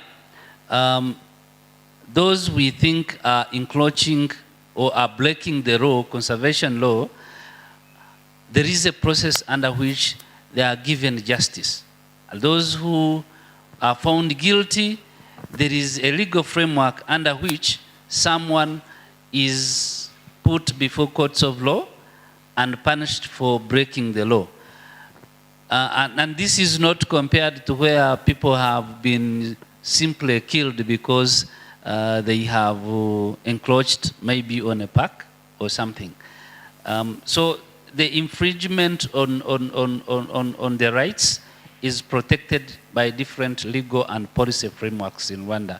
And I wanted to clarify that to make sure that you students in the future, if you want to implement a well conservation goal, therefore you have to have better legal at international and national level, legal framework, good policies, and different programs he mentioned of revenue sharing, where at least even the little resources we get through tourism is invested back into communities, into their education, into their security services, into their livelihood, which at the end of the day respects human rights. So I wanted to give that overview from his presentation. Thank you.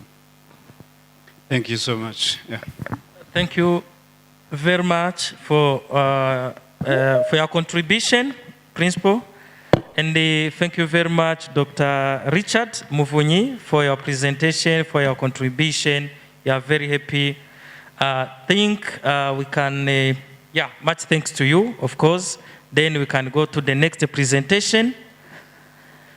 Yes. I'm informed that there is someone online who would want to give a contribution in support of what he shared. Teresful, if you hearing us, if you are following us, maybe you would want to share your view on how communities have participated in conservation and have benefited from conservation projects around protected areas. So Telesfor, if you are online and following, please, you can give your contribution. Thank you, Richard, for the floor. Much has been said by Dr. Richard, and even what you have just gone through. When we talk human rights safeguard, we can't miss out the contribution that the government of Rwanda makes to the development of the communities around the protected areas in Rwanda. I think it's a situation almost everywhere in the world when parts of the territory are gazetted for strict conservation. It creates conflicts with the communities living around, because there are some rights which they are deprived from. And if they can't go to harvest in the area, to cultivate for crop production, if they can't go for hunting, for grazing, for fruit harvesting, honey harvesting in the area, they feel that some of their rights are they have missed their rights. So in the years 2000, when the government was rehabilitating the Akagera National Park. I mentioned Akagera National Park because it's the park where we have big mammals, most of which can cause heavy damages to communities. Yeah, but at that time, there was a high level of poaching, but also there was a high level of damages caused by wildlife to the communities. Crop destruction, killing livestock, killing or injuring humans, etc. And in this situation, you could not expect to have the communities supporting conservation. And without the support from the community, you could not expect to succeed in the conservation. And in particular case, you could not expect to succeed the rehabilitation of Akagera National Park. In 2005, that's when the government initiated the tourism revenue sharing program. Tourism revenue sharing program, because in most of the teachings we have gone through, protected areas and specifically national parks attract tourists who bring in foreign currency, so who contribute to the national economy. Telling people that protected areas contribute to the national economy while in their particular situation they are losing their crops, they are losing their livestock, they are losing some of their properties. It is not an easy thing.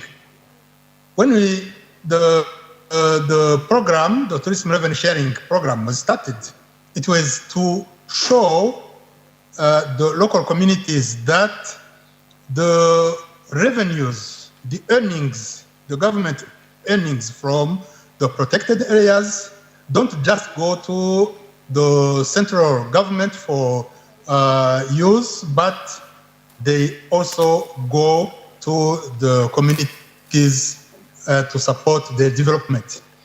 In the beginning, 5% of the total tourism revenues were invested in community-based projects that were initiated by the communities themselves, looking at their priority needs, and it has gone through school construction in remote areas where you didn't have schools at all, or where school kids had to do long distance to reach the nearest schools. There have been construction of health facilities. There have been rehabilitation of roads, construction of bridges, and later on, also small businesses have got support in agricultural improvement, small livestock, handicraft, mushroom growing, etc., leading to heavier investment like milk collection centers and community multipurpose halls. All those were, in the beginning, the aim was to show the local communities that parks are there not just to send them buffaloes or to send them hippos in their crops, not just to send them several cats or hyenas to kill the livestock, but that the parks were there also to contribute to their development in the way I've just mentioned. It was not an easy beginning, but as we advanced, we could find that people could understand and support the conservation exercise. We have seen people involved in supporting conservation initiatives, intervening in removing snares from parks, contributing to the exercise of the removal of beehives from national parks. This has been in Nyungwe, especially, and the volcanoes. And people have been very instrumental in fighting poaching, in sharing information on illegal people, those who had bad plans to go for poaching. And this has helped much. And as we advanced, we could find that every year we had an improvement in the relationships between the communities and the park management. And we have testimonies of people who will tell you that they have made a step ahead in their development through the tourism level sharing support. And we also have people who will testify that there used to be poachers, but have been converted, given following the support they find in the tourism revenue sharing program. That's a good thing. And in some areas, we have seen local communities taking back buffalo calves from their gardens to the park, or duikers which have gone outside the park and taking them back to the park. While previously, even when they felt that there was a herd of buffaloes about to get out to the park, they could go beyond in the park and chase the herd out so that they could fight to kill the buffaloes and eat them. Now, this is no longer the situation. People understand that the park is important for their livelihoods, and this has resulted mainly from the support they know that they get from the revenues coming from the park. I said the contribution to community development was 5% in the beginning, but since 2017, it has been raised from 5 to 10%. When someone who has got support from the park gets across a plan to poach in the park, he reveals or she reveals it to the park management, because they know that anything that will be destroying the park will be leading them back to poverty, because it will be leading to lowering the revenues from the park. If the revenues get lower, the share which is meant to community development will also get lower. And that it's something that we find as a positive, and we can say that this is a human rights safeguard, because the government of Rwanda has found that we can't just keep wildlife which harms people, which destroys people's properties, but keep wildlife for community development. And on another side, so far we have about 750 projects, community projects, which have been supported with 6.5 billion Rwandan francs.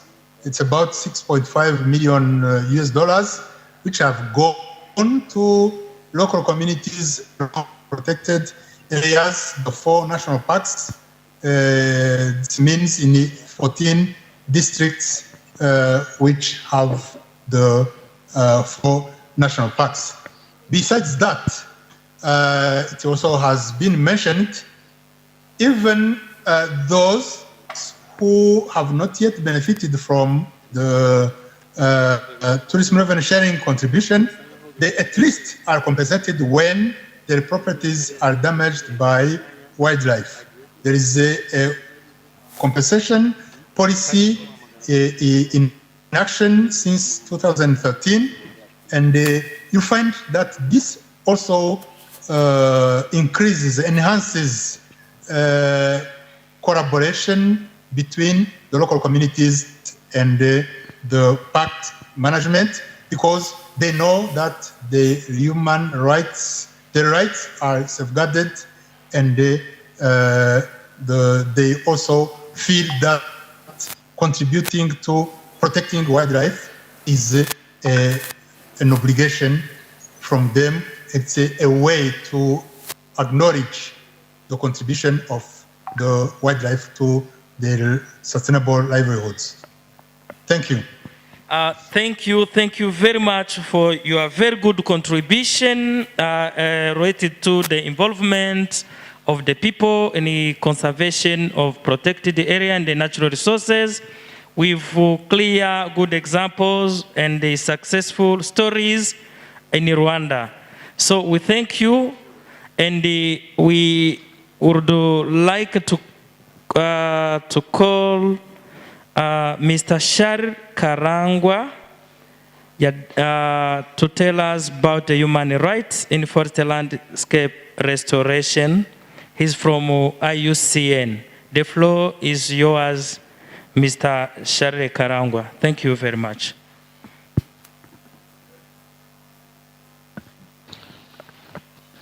Yeah, thank you very much. Good morning, everyone. I don't know if you can hear me. Yes, we do. Brilliant. Yeah, I think you mentioned my name, and I'm very happy to be here this morning. I have to confess that seeing the students in the room at that level of participation can actually make someone excited, because we are talking to the leaders and transformers of the conservation community tomorrow. And one of the responsibility, I think, for some of us is really to contribute to this particular great mission of IPRC KITABI. I worked in conservation around New National Park before, so I have even lived in the buildings themselves. When I was working for the Wildlife Conservation Society as a sustainable finance manager, and I also feel very privileged to be with some of the senior conservation specialists. For my friend, whom I know from 2009, when I was working in the Volcanoes National Park across the transboundary program on the Greater Virunga landscapes. My contribution to this conversation this morning will focus on terrestrial ecosystems outside protected area, not necessarily in the parks, for a number of reasons. One is because the pressure to protected areas mostly comes outside, and it's a conflict between resource use and basically the demand and the supply. And how we look at that from a human rights approach is very important. And I will speak to a couple of things, but maybe before I go into that level of details, allow me to just to speak a little bit about IUCN. Quite a number of years already passed, 70 years and more, of vision and impact in conservation as an organization.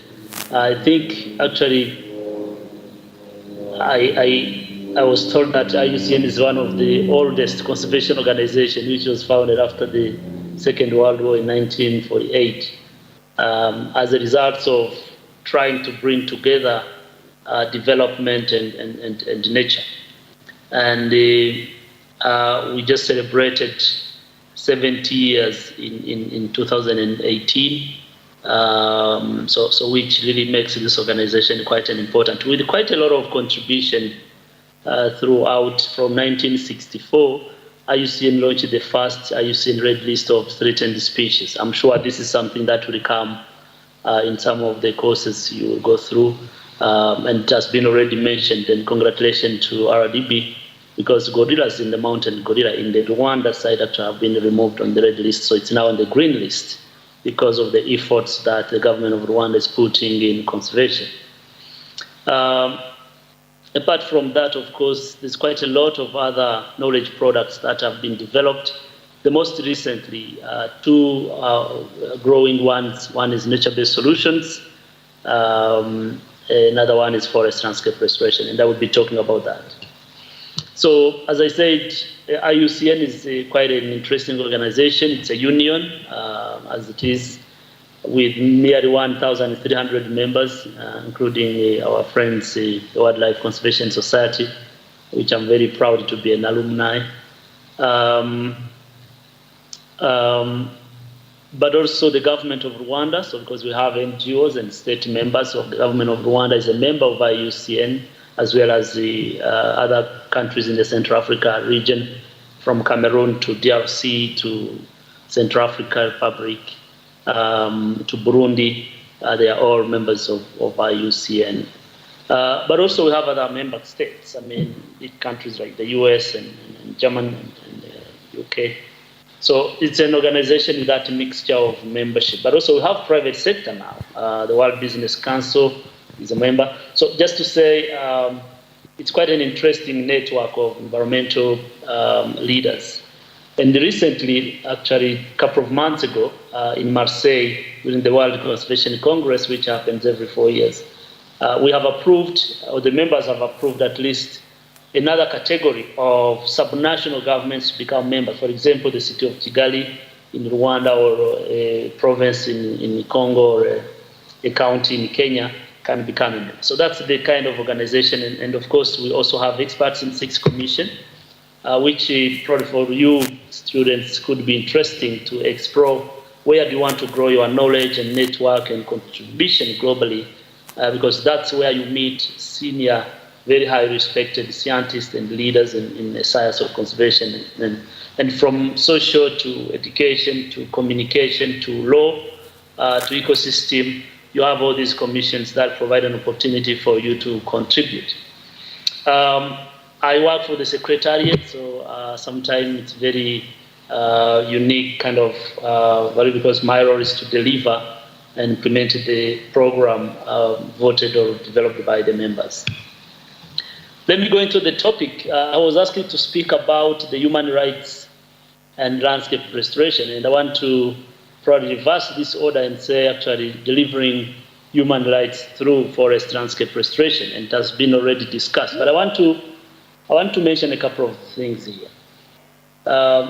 What is even human rights? I guess it's a very easy concept to understand. Human rights from the basic rights that Richard mentioned. Rights to food, rights to education, rights to healthy living, rights to expression, rights to access to resources. So you can't talk about rights without talking about what actually prevents people from accessing or feeling that they have rights. And some of these issues are linked to climate change. And I was in Glasgow last couple of days. One of the very interesting meetings this year, and actually the issue of rights and climate change was there. That's why there's a whole talk around loss and damage. So there have been a lot of losses because of climate change now. There have been a lot of damage. How do we recover from that? Those are the rights of poor farmers that got lost, people living in the ashrams that got affected by floods, people living in dry lands that got terribly affected, and their livelihoods affected. So that's the kind of rights. And I want to quote this statement from UNCCD. The global economy will lose a whopping USD 23 trillion by 2050 through land degradation. So look at this number. I think if you're talking about 2050, definitely some of you guys will be in these positions, will be the ones leading parks and other institutions. And it's quite thrilling because if you are looking at losing all these resources, then it's a problem. But also results in the loss of biological and economic productivity on land, or compromising the life support functions of the planet. They're all results of land degradation and deforestation. And let me nail this down to Africa as a continent. So by 2050, land degradation and climate change are predicted to reduce crop yields. So this is just one example by an average of 10%. So it's quite alarming. And very soon, in 3 years, in some countries, yields from rain-fed agriculture could even reduce up to 60%. And this actually is happening because we just concluded a study in Malawi where significantly agricultural production have dropped and because of climate change, and mostly degradation and loss of vegetation cover, etc. But also it's even worse in the next 100 years, as you can imagine. But one of the interesting number I wanted to put on the screen, because we are talking about rights to access of resources, rights to livelihoods, rights to education, and economic development plays a very critical role. And the supporting system of the economy is natural capital, right? So that's how you look at the economic growth. Now, estimates suggest that 65% of African croplands have been affected by degradation since the 1950s. And land degradation cost African countries, including the Central Africa region in particular, 65 billion each year. That's quite alarming, and nearly 230 million hectares are affected by degradation. And I will quote something in Rwanda, because maybe some of the students are locally knowing this. In Rwanda, we just concluded a study on what we call soil erosion mapping. Between 60 and 350 tons per hectare is eroded by rain and water every year because of course, our terrains, the geography, but of course, tells you also how much we need to restore landscapes. So why this topic is important? I think there's a continuity in losing forest and degradation in our countries. And I want to link this with protected area because the pressure to protected area will continue to increase as far as the resources that people need outside protected area cannot be found there. So I think I will concur with you, Therese, for one of the key investment that transformed the communities in Rwanda and really proved that conservation works is the issue of investing in livelihoods of people. Because then people no longer go. I remember when we were working on beekeeping and things like other enterprise and handcrafts, and it was quite literally something people would think it's a joke. But actually, these are the things that stopped significantly, plus infrastructure, education, health, etc. People like something that touches their lives every day. So, in loss of forest outside protected areas is a big challenge because then people continue to approach protected area. And I like the buffer zone around Nyungwe. I like that very much because it actually helps a lot protecting that beautiful mountain forest. Of course, landscape restoration, it's quite an interesting approach because it cuts across land use. So my current role in IUCN in Africa is to lead what we call land systems. So agriculture, forest, dry lands, water, so everything around terrestrial, and as far as also, the protected areas. So simply because the land use issue and how we look at it, and I will think bring this at the center of the discussion from the rights point of view, is very important. And how we make sure that plays its role in protecting and safeguarding biodiversity is critical. And landscape restoration, of course, delivers a package of benefits that I will talk about more, but also takes us outside the silos of thinking, yeah, this is a protected area, this is a closed forest, so we look at the landscape and see what are the key challenges that affect overall that entire landscape. That's very, very important. And using that landscape picture can help advancing the project like what Richard mentioned of extension, of extending the protected area, because you have a picture of the entire landscape. You know what people need, what wildlife needs, what biodiversity, ecosystems, and etc. So you can easily juggle around that. So a landscape approach is critical. So interestingly, it's not like one size fits all for land degradation. So it's not the same in different corners. Some are driven by certain loss of vegetation cover. I think we know this in many countries, but also change in soil chemistry, loss of soil biodiversity. So you end up actually completely depleting the soil quality, and that affects agriculture, and then you extend agricultural area to attach and touch and destroy then protected areas. So that's actually important to mention that agriculture is one of the major drivers of deforestation in Africa.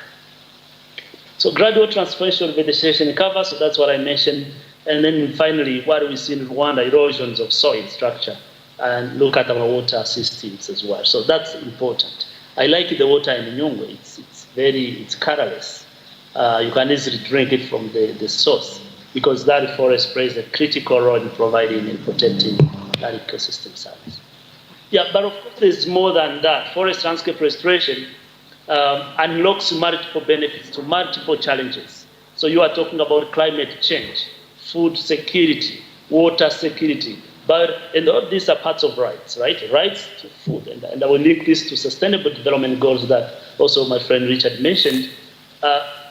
Importantly, if you look at quite a number of SDGs around ending hunger, life on below and on earth, and so education, just to water, energy, they all interlinked with this problematic we are talking about. The loss of biodiversity in particular is linked with degradation and deforestation and habitat loss. And that habitat loss is driven by, of course, conflict of resources and the rights and all kind of things. So landscape restoration can help actually solve multiple problems from climate change, because you are sequestering a lot of carbon. restoring soil health, food security, you're restoring watershed, encatchments, water security, and then biodiversity, etc. But also it's cost effective, it's sustainable, you can measure, you can verify, you can replicate. It's simple to do. It's simple to look at it. If you look at Nyungwe in isolation, you will forget that there are tea plantations, there are agriculture of potatoes, there are beekeeping, there are eucalyptus plant that is around. There are people at the center of that. So how do we make sure those benefits are there? And landscape restoration, again, it happens within people, within biodiversity. So it's a kind of different land use that we talked about from both forest and non-forest land, so from agriculture, etc. So you are looking at protected primary forest like Nyungwe, you are looking at secondary forest like Dishwat, which is now partly primary, but also now secondary because there's a second generation of forest coming up. You are looking at degraded forest areas like some of the area we have in Rwanda. You are looking at permanent pasture area in the eastern province. You are looking at intensive agricultural land like in the west and in south. You are looking at all of this, but also you are looking at the whole catchment, so river going all through. So that whole entire picture is very important. So, and again, landscape restoration provides us, again, is essential to respect human rights because you are actually talking about needs of rights. So water, food, good environment, etc. But forest landscape restoration cannot be squeezed into a standardized box. So it's not like you can say it's one thing, you know. Instead, actually, from our practical experience, there's no such thing as a single FLR intervention. You can't say, I've just planted trees. No. It's quite a lot, and you need to think through. And I want to mention that it's not about trees you plant. It's not about the many trees we plant in there. It's about how those trees deliver multiple benefits of ecosystem services, water, soil, food, etc., etc. And the principles of FLR also includes the rights of citizens. So you have participation. One of the rights actually that I will be coming back to is rights to people to express their needs, to participate in the action that is happening. So it's very important because FLR puts people at the center and look at how you restore functional benefits of people around the landscapes. And there's a number of things that forest landscape restoration brings, including bringing people together to identify, negotiate, implement practice that restore the ecological functionality. But it's not like it's going to happen tomorrow. You know, forest landscape restoration is quite a long-term process. And what you want is to improve human well-being and ecosystem integrity. You want to scale up from individual sites. I like the work WCS and RDB have been doing in Nyungwe to do natural regeneration.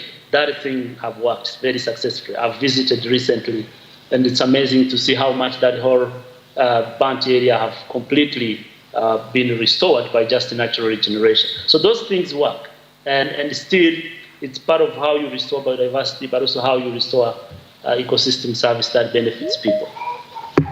And the other thing I wanted to mention is balancing local needs and national and global priorities. From a global point of view, if you plant a forest, you are contributing to climate change. But from a local point of view, you are providing energy sources, you are providing construction material, providing a lot of benefits there. And again, it's not a rocket science. Landscape restoration have multiple examples of interventions, but it's not like a blueprint or a Bible or a non-dogma which doesn't change. So there's quite a lot we can learn from there. And bringing all of this into the human rights, I think this definition do not need even to be taught here, because human rights, of course, they are rights for people by virtue, by being humans, and it's all about that capacity for someone to feel like I am dignified. So there's that dignity aspect that is into the rights. But also there's a whole characteristics of this. So there's it's a universal. It's not like you have a Rwandan rights and then you have a Kenyan rights, and it's a human rights. And that's what it shares. The rights, one thing that the rights shares with the environment is that they are two universal concepts. And you preserve environment in Rwanda, you are actually contributing globally in many countries, etc. But categories of human rights, in fact, if you want to achieve that, it requires restored and protected landscapes. If you talk about rights to clean and healthy environment, look at our beautiful city of Kigali. My office is in Kiyovu, and I like when I'm there because it's totally a different environment. You feel nice because there's a forest there covering the entire colline or mountain. So, but also talking about right to clean water and clean air, rights to food and natural food is in particular. Good food, actually. You're talking about rights to adequate standards of living, safe and healthy working place, recreational services, clothes without toxins. I mean, we are seeing an increase in production of clothes and garments that are actually full of toxin and finally affects people. But also freedom from pollution. I don't know if you watched the recent documentary anyone did on Al Jazeera on India. Indian had to stop vehicle going for a couple of days to see if they can reduce the pollution in there because the air was totally polluted. And one thing I like about Rwanda is that this issue of pollution of our air is really reducing, but also waste and other things. So there's that link between how you look at the landscape restoration and the rights of people. So we can't separate the two. As you restore landscape, as you protect biodiversity, as you invest in tourism and other things that other colleagues mentioned, you are touching rights of people in many ways. But also, as we talk about rights, there's also responsibilities towards the environment. We talked about rights to land resources.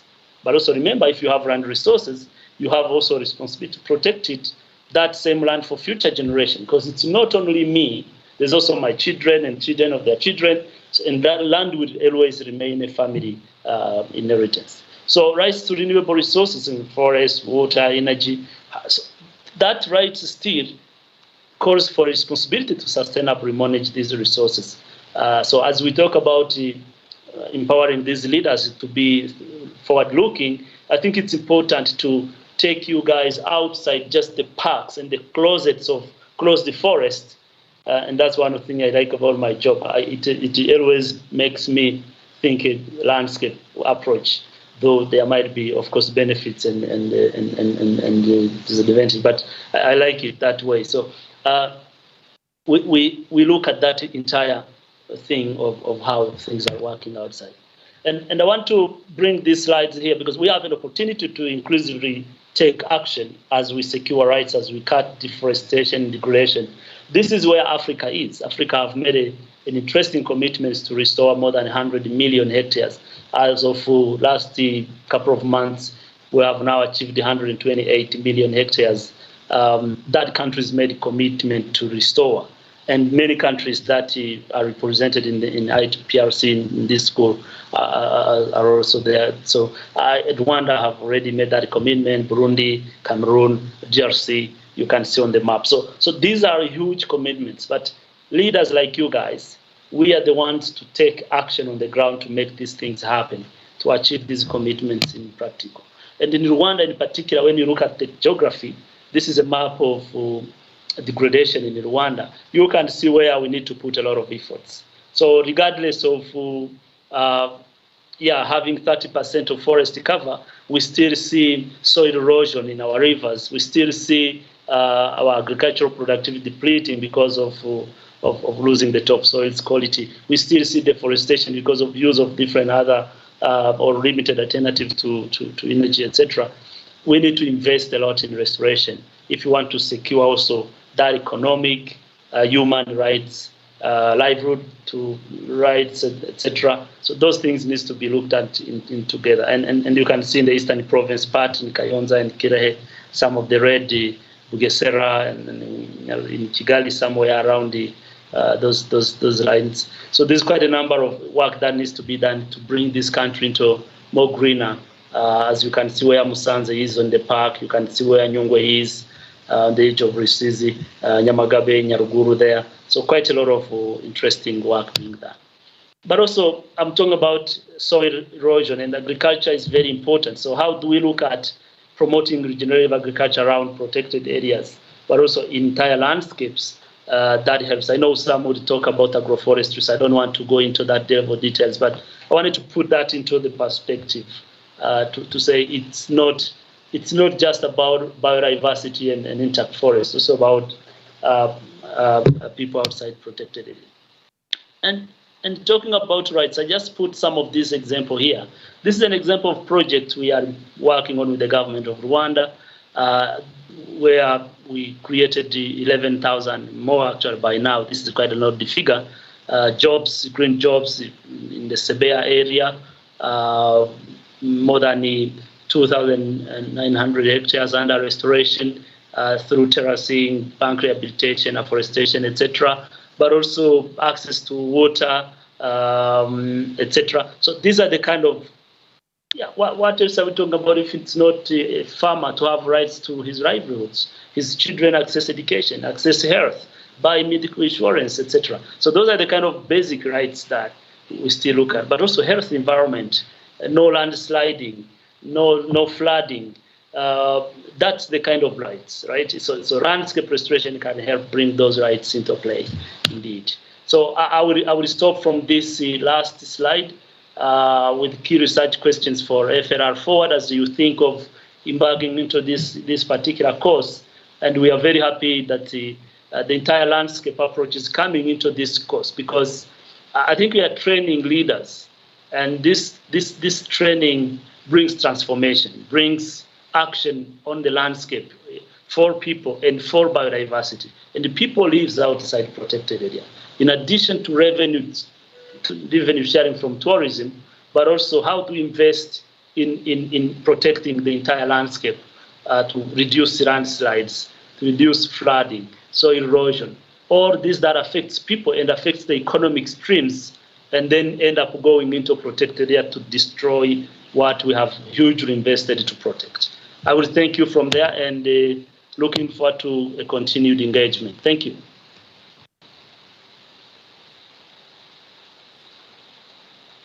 Presentation with clear highlights, and we found that IUCN is really contributing a lot to the conservation, to the management, not only for forests or all protected areas, but also it is contributing more to the management of land, to the management of soil, to the management of biodiversity. Management, you are dealing with even controlling the climate change related issues, and which is really very good while you are taking even into consideration the human right. Yes, you are doing a lot, and I would like really to know if you have some regular techniques or strategies to measure your achievements, because I want to know if you, how do you measure at which extent really you are achieving, you are contributing to mitigation or to climate change regulation issues? How do you measure how much you are contributing to the reduction of this land degradation?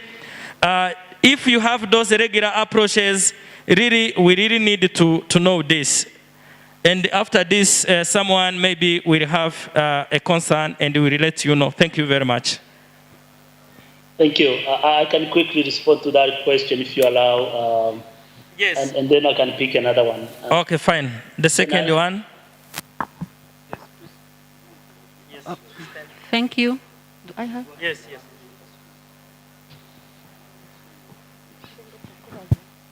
Yes, Charles, go ahead, please. Yeah, thank you, Principal, for this. By the way, I should have started with thanks to IPRC and partners for inviting IUCN. We are very committed to support this particular journey, and our team and scientists are also available to provide any public lecturing that could be needed to respond to this particular question on how do you monitor what changes are happening. So we have been going through a development of a number of phases of how you monitor forest landscape restoration, and happy to share more of this, but if you have a computer and just put in restoration barometer, it's a tool that have been developed by IUCN and other many partners. It uses quite a to monitor landscape restoration, biophysical, economic impact of restoration, carbon, which is climate, then biodiversity, but also natural resource governance using the NRGF, what we call natural resource governance framework. Now, that tool is available. Rwanda have used it already. That's where we came to a conclusion.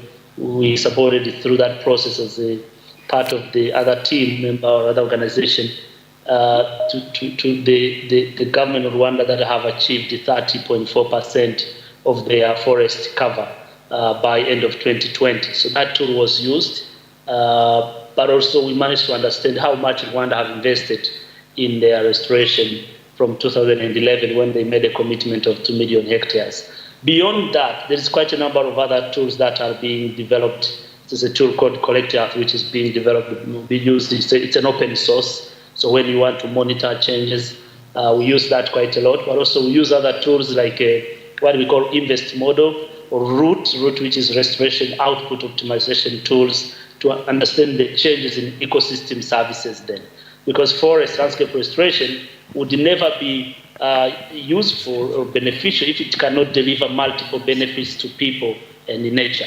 So that's where we are. So we have also another tool which I will be very happy to share with the students actually how that tool works. It's called ROM.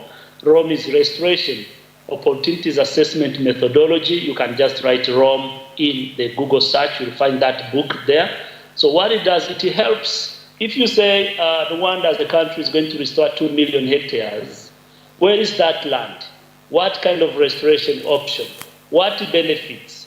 How you do that? So it's a biophysical plus other multi-criteria drivers we use to understand the restoration opportunities in different countries. And you have done a couple of those work in Rwanda, but also in other countries, in Burundi, we did one in Central Africa, we did one in Uganda, we did one in DRC in the southern part. So some of these pieces of reports are also available, and we are very happy to share that. Thank you, Charles. Thank you very much for all the input. I know time is not our friend, and we have a few more presentation to take. As the people from the server puts on Sam from ALCOS, Dr. Sam, I want to request all of you to stand up a little bit as we enter into the next session. You've been sitting. Let me request that they put on some as we stretch a little bit from ALCOS for the next presentation. Now, how do we stretch? Because I want you, the next sessions, you are the ones going to participate and ask questions, okay? And you have to wake up. I was seeing some of you maybe dozing, you're tired. So let's clap our hands up.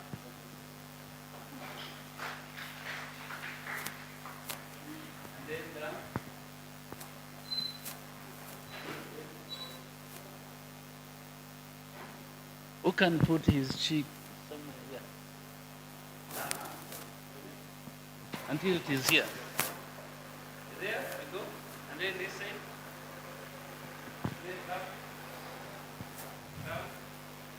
Thank you. You can sit. Let's welcome Dr. Sam. Again, from a conservation perspective, we saw how the issue of human rights is being tackled or addressed within national parks or protected areas, but nature is everywhere including other landscapes.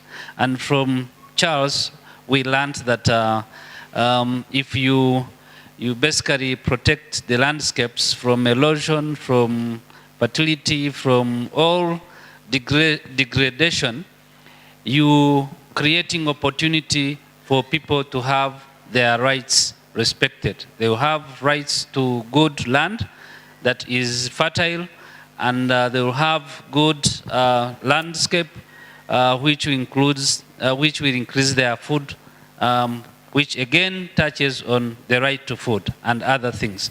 So we will continue in the same spirit and have Dr. Sam also share with us what they are doing and share the experiences, how they're trying to address issues of human rights through the conservation efforts they are taking.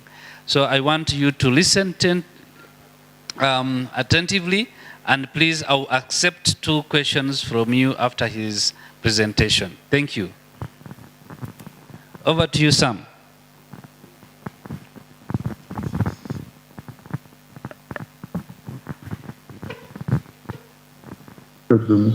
Unmute. Hello, everyone. Thank you, Richard. I was hoping that my presentation could be shared.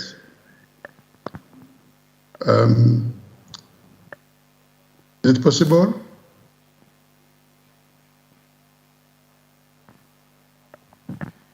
Yeah, they're still trying, but you can still go ahead. Will be listening as it is being uploaded. Thank you.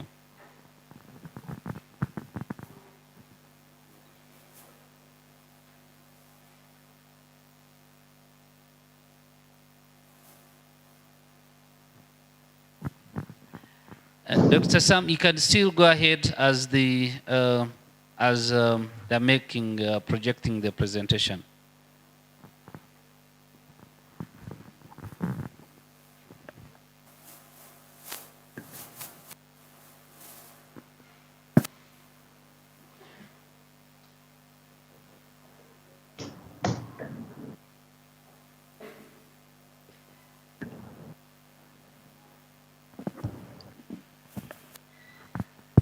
Sam, Dr. Sam, can you still hear us?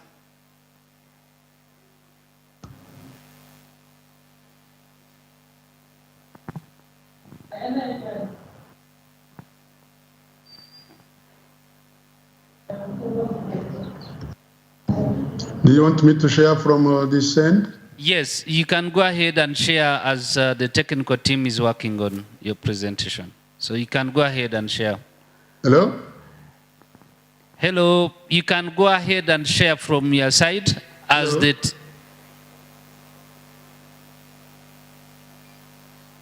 Hello?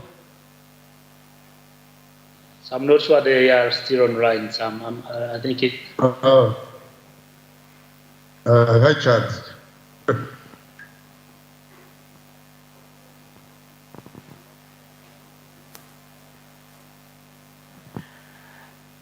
Dr. Sam, can you hear us? Yes. Yeah, please go ahead and be presenting as the technical team is working on the PowerPoint presentation. Or if you can present from your side, that's okay. Okay, let me see if I can share from my end here. Okay, fine.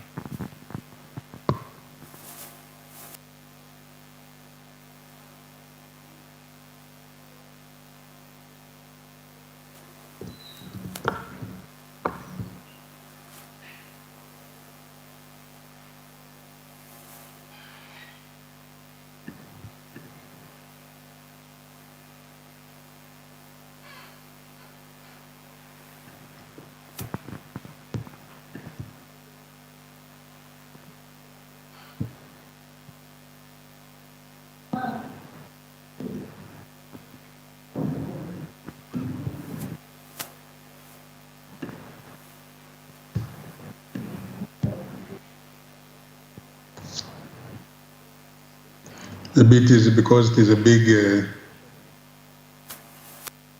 PowerPoint.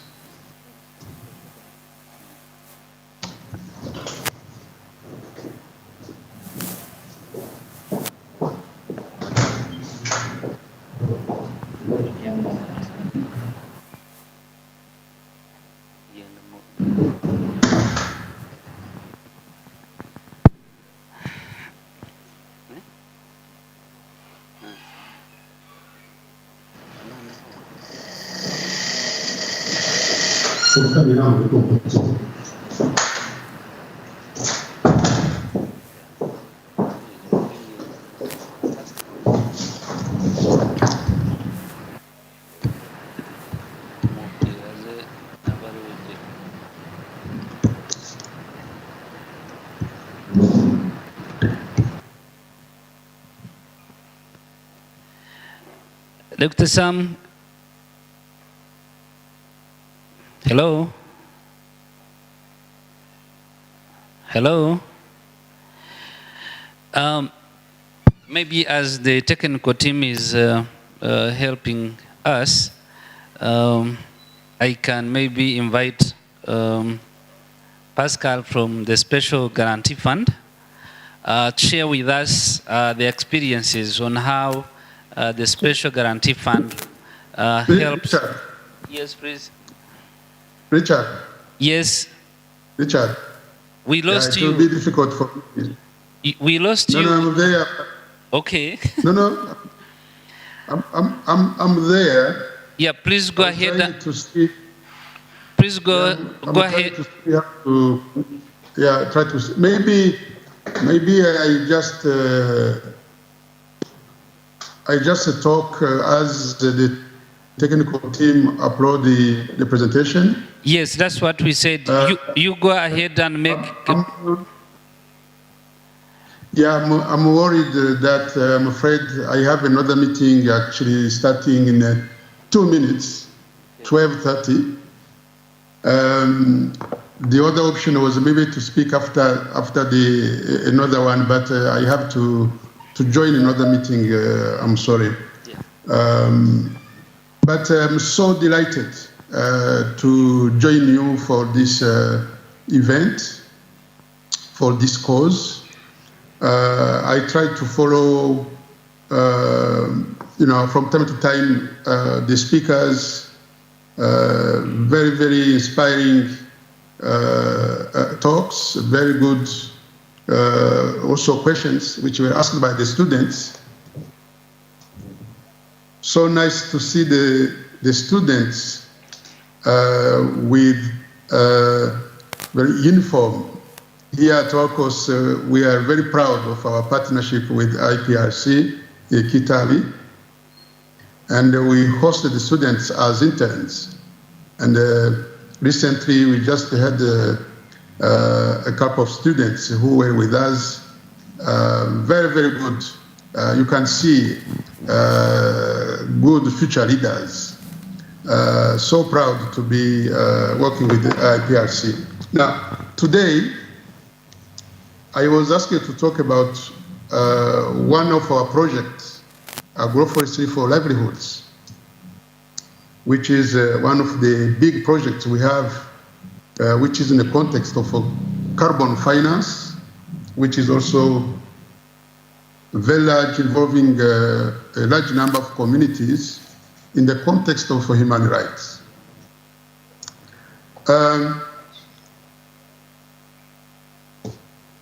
I hope you can see now the screen. Yes, we do. Can see it. Great, very good. So I'm going to go a few slides. Actually, my presentation should be short because I thought we don't have much time. I wanted to start by just talking briefly about our course. We are an NGO and we are a regional organization. As the name says, Alberta and Rift Conservation Society, our focal region is the Alberta and Rift region, which is on the map.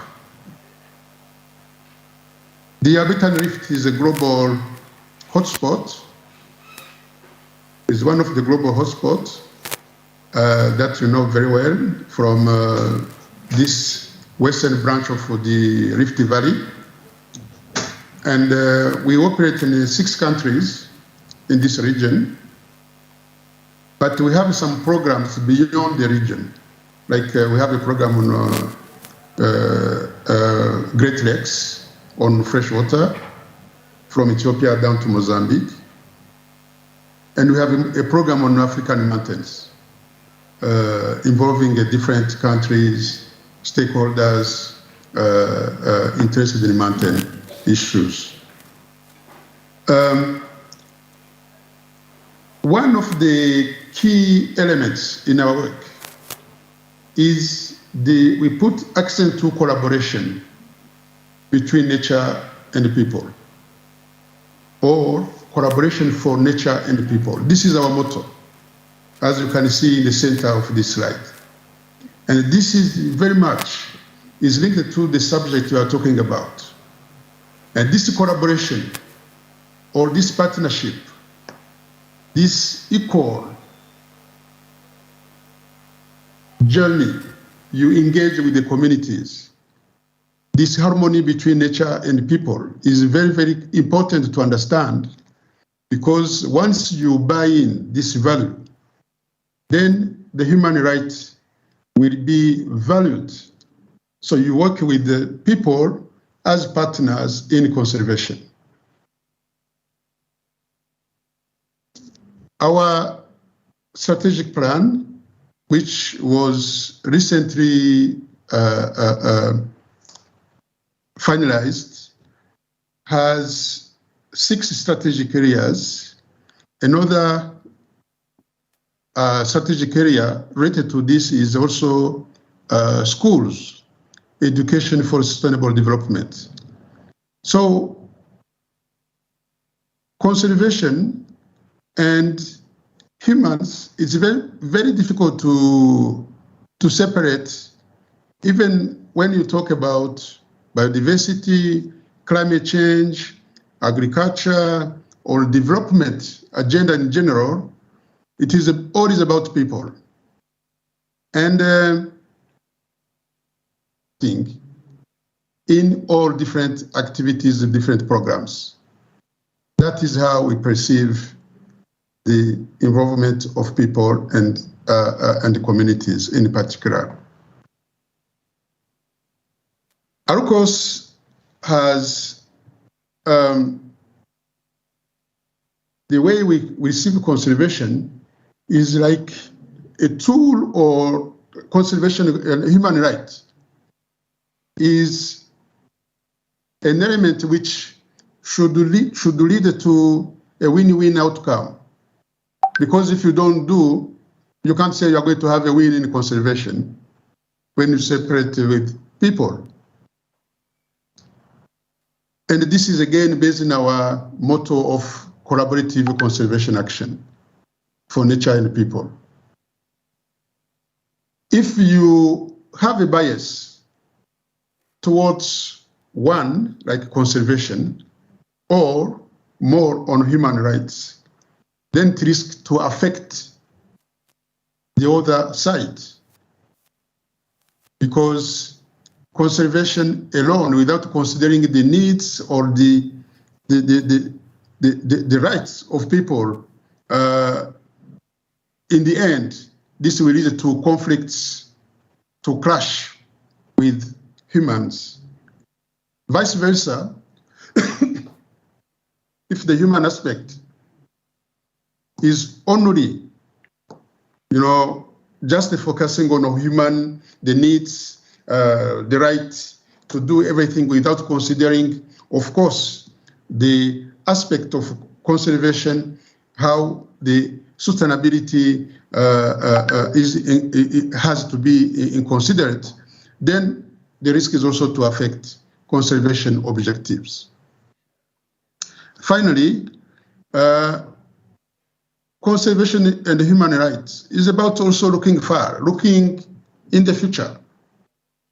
It is a journey, and that journey is about maturing, is about preparing these shared values to be understood, to be owned by the two parties, conservation and the humans, towards the sustainability.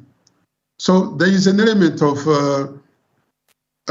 time. It is not something you just fix today.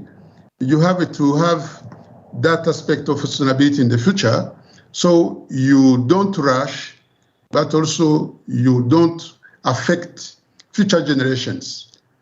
So whatever is concluded for the interest of conservation and human rights has to also think about the future for the sustainability.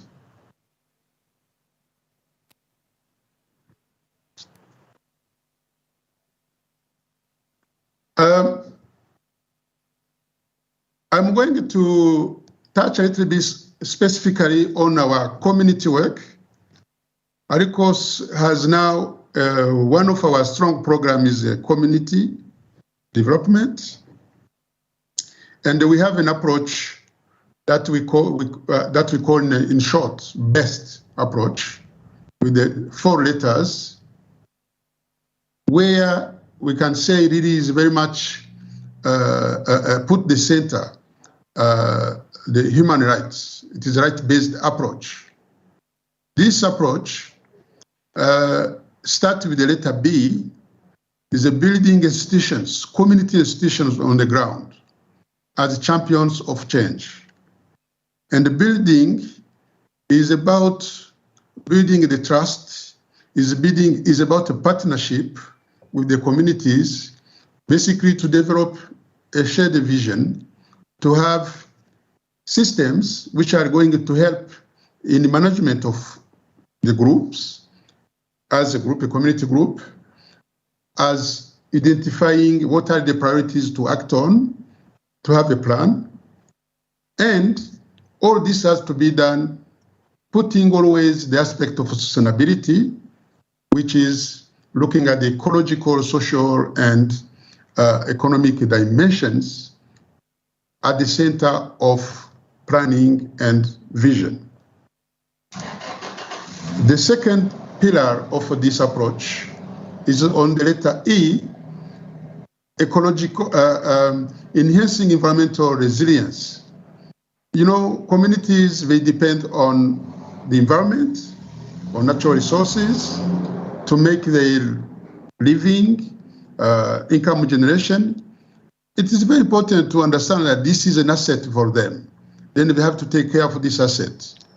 And we engage with the communities through what we call co-learning. Because the communities, we value their own knowledge. We don't come just to say, you know, environment, land is about this, about this. They know a lot. So we exchange to talk about the environment, how environment is diverse, what is the role of biodiversity, how it is important, how to take care of biodiversity. And that is where comes activities like water conservation, tree planting, energy, saving, different aspects related to environment and natural resource management, and agroforestry, in fact. Agroforestry is a system which is not very old, but also not very recent, involving mixing trees in farms. And our experience is that there are different misinterpretations, that tree planting is just planting any tree, anywhere, anyhow, and engaging communities comes to really that trust. First of all, we are working on their land, their farm. So it is a journey which is going to look at the cost benefits, because maybe communities were planning to do something else on their land. Now it is about agroforestry. So it has to be a journey where they have to understand, to really appreciate and own the decision to plant the trees. But it is also incorporating the sustainable practices which are going to help, as Charles was talking about, restoring land, restoring the ecosystem, so that they can benefit for long, in a sustainable way. Another aspect is the letter S on sustainable business solutions or sustainable finance. Communities come together for income generation. So we have to understand where they come from. We need to understand that whatever we do at the end of the day has to have some financial return, income generation, so that communities can also have some financial stability, not only about tree planting environment, but also consider their needs. And to do this, to operationalize this, we have a system of nature-based community fund.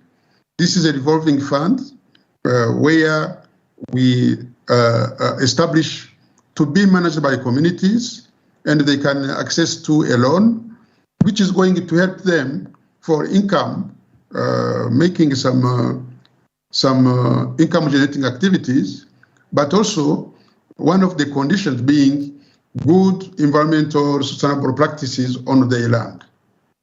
So this is one of the successful model we have, this nature-based community fund. And we have now in the country almost 40 nature-based community funds, which is quite significant.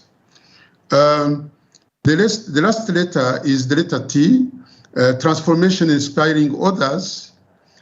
This is really very important because this is where the impact, where the notion of society comes from, social aspect comes from, and also the notion of large impact landscape ecosystem can come from, because one individual, one group cannot make a difference. The environment is broad, has to be understood at a larger scale. You can see, what we have gone through recently with the climate change talks in Scotland, COP26, how climate change is a global phenomenon.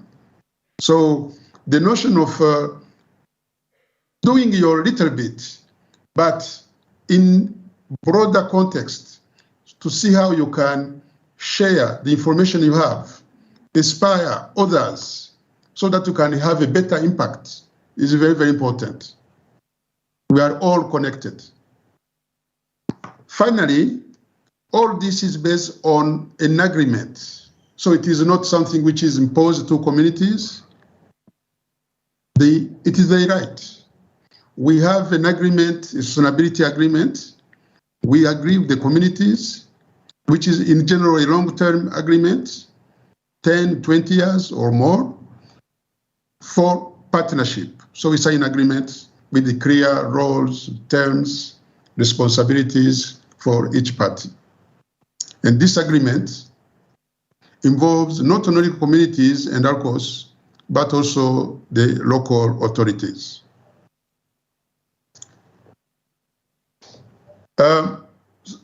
So very briefly, the key principles really we guiding us is that we consider communities as equal. It is equality and equity are very critical. The other thing is inclusiveness and involving everybody, particularly those who are the vulnerable, those who even those who don't have a land. What can you do with those who don't have a land, who can't plant trees? And that's where we have some common services in the community fund we establish, which is going also to take into consideration including those who are very poor, who don't have the capacity or the resources. Another thing is about participation. I think this has been mentioned by previous speakers, free prior informed consent. And basically having this critical principle that it is about human rights, but also environmental safeguards, because that is how we can really consider the environment, the people as resources for now, but also for the future. So this is my last slide. Specifically for this Agroforestry for Livelihoods project, which is a project, as I said, related to climate change and building livelihoods for people. It is a project covering 15,000 hectares, involving 30,000 households. We are dealing with 1,000 community groups, many villages, and for 20 years. So it is a large project. And really, when you look at this, the human element is critical. In fact, our role is to facilitate the buy-in, the ownership of the project objectives with the communities. Because at the end of the day, we are talking about trees that we are going to manage, the land. We are talking about improving the livelihoods. Our role is to facilitate, really. So the key elements is about participation, recognize that it is a land, is for the communities. We are not experts. We value the knowledge of the communities. So together, we develop this, we shape our shared knowledge to another level. Another aspect is transparency. We make sure that we show them our limitations, our resources, we show them our goal, our objectives. They share with us their limitations, and so that we can really have a joint partnership, a joint journey. And it is long term. And this aspect of long term doesn't depend on funding or on what. This is something we do, in fact, for different projects. This project 20 years, but even for a project like 2 or 3 years, we have a long-term partnership. At the end of the project, our course is a partner to continue to interact with the communities, to look for, if possible, other funding, to help communities, given a community group, to be part of the network of other groups. And finally, it is not something which is imposed in terms of decision-making, but we value the contribution and the proposals from the communities. So thank you very much. This is what I wanted to share with you quickly. And I'm sorry I missed another meeting, but I will be happy to answer 1 or 2 quick questions. Thank you very much. Thank you very much, Dr. Sam, for your very good presentation. And I would like to ask to take 2 questions from our students. Yes, you can come here, please. And the second student also, they can be ready, isn't it? I want to know really if you have another student. First student here, come please. Yes, fine. Yes, you can express your question in whatever language you feel it better. So even either in Rwanda, there's no problem. Fine, thank you. Good. Murakoze. Nitwa Niyomugabo Tito, nkaba niga ku ishuri rya IPRC KITABI mu ishami rya Nature Conservation. Ikibazo mfite ni iki ngiki, ni uko mu turere dutandukanye tw'igihugu cyacu dukunda kumva ikibazo cya ziriya mbwa z'ibihomora zikunda kwangiza amatungo y'abaturage. bikagaragara yuko muri ibyo nabyo byadindiza iterambere ry'abaturage kubera ko nimba ryishe itungo urumva ari icyo rihemukiye ku muturage. Nabazaga Dr. Richard Muvunyi nimba hari ingamba zihamye zo gukemura icyo kibazo kubera ko kimaze igihe kirekire cyumvikana kandi bigaragara yuko nta buryo buhari buhamye bwo gukemura icyo kibazo. Murakoze. Murakoze cyane ku kibazo ubajije. Yes, that is not for Dr. Sam.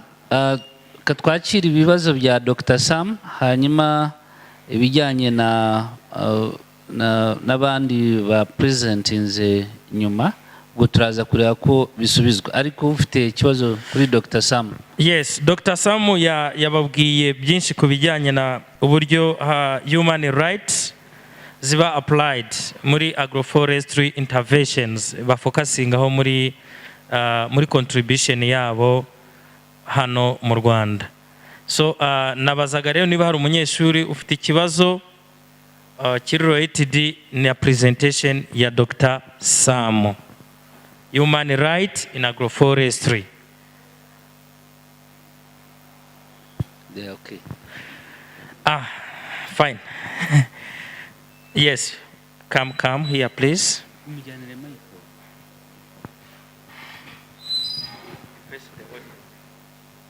Amazina ni Kayiganwa Toneste.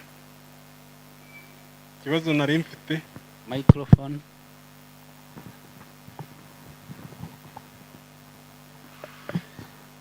Kibazo mfite. Urabona ibiti byose biri hano muri Shiraho vugira kuri microphone. Urabona ibiti byose biri hano muri natire. Byose bifitiye inkomoko n'ibyo bahinga byose bifite inkomoko bifitiye inkomoko. Noneho kugira ngo twese dusobanukirwe akamaro k'iyo nkomoko twazabigenza gute ko byadufasha muri human conservation na human right. So he's very interested to know the origins of different tree species we see here around in Rwanda especially. Yes, nicyo bakora kugira ngo bamenye yes uburyo byabagirira akamaro. Murakoze. Ahubwo Theoneste abajije ikibazo cyiza cyane kuko mu mateka y'igihugu cyacu iyo ugenda ukareba hirya no hino imisozi n'ibibaya ubona ko hari intusi cyane. Intusi rero zifite akamaro kenshi cyane cyane nk'imbaho, inkwi, imishingiro, ibishyimbo n'ibindi byinshi cyane, ariko hari n'impungenge zagaragaye ku byerekeye ukuntu intusi zikurura amazi cyane cyane iyo ziteye ahantu usanga wenda zicura imyaka, ibihingwa cyangwa ahantu hegereye ibishanga. Rero mu mateka yo gutera ibiti haje kugira ngo harebe ubundi bwoko bwaterwa cyane cyane bwavangwa n'imyaka.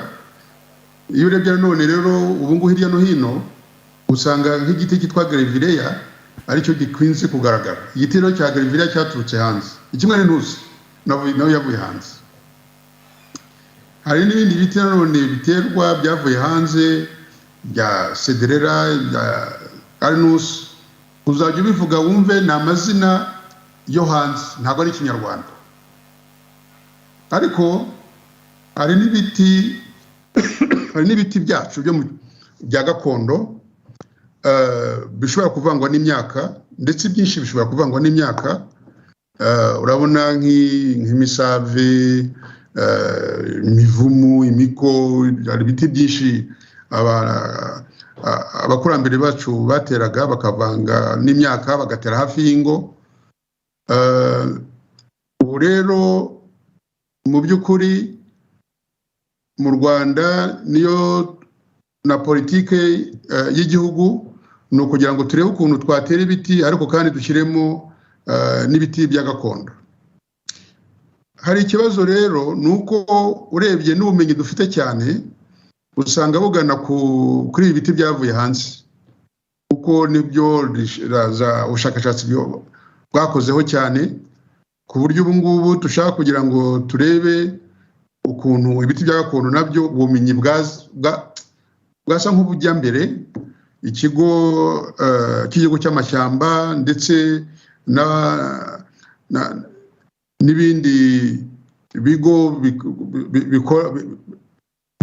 mbese bishaka kugira ngo turebe ukuntu twavugurura mu bintu byo gutera ibiti tuvanga n'imyaka, turimo kugira ngo turebe ukuntu twakora za guidelines mbese ibyagenderwaho ibyareberwaho kugira ngo ubumenyi hirya no hino tuzi tubusanganyirize hamwe kugira ngo dufashe abashaka gutera ibiti cyane cyane n'abaturage.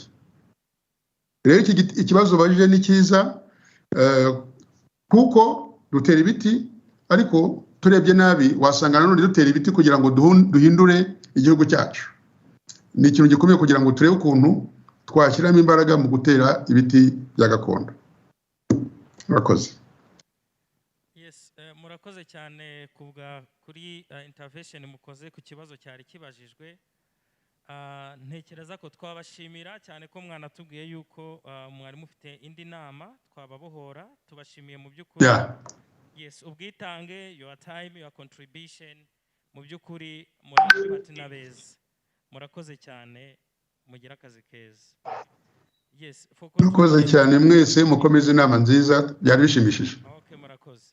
Hari uriya munyeshuri wabaje kiriya kibazo, yes, yes, ushaka ubundi busobanuro bwimbitse cyangwa bugize bitewe n'igihe dufite, yenda ntabwo twabijyamo cyane, ariko yenda nanjye wazashaka nazagufasha kubyumva neza, kuko ugiye kuvuga origin species yose ifite origine yayo, ziri mu buryo bubiri. Hari ibiti byavuye hanze y'igihugu mu bihugu bitandukanye, hari n'ibindi biti bya gakondo. Muri byo rero hari bishobora kujya muri agroforestry. Uyu mwanya ntabwo twajya ba species, ibiti ni byinshi cyane, dufite liste y'ibiti byagera no ku 1000. Ntabwo twajya rero muri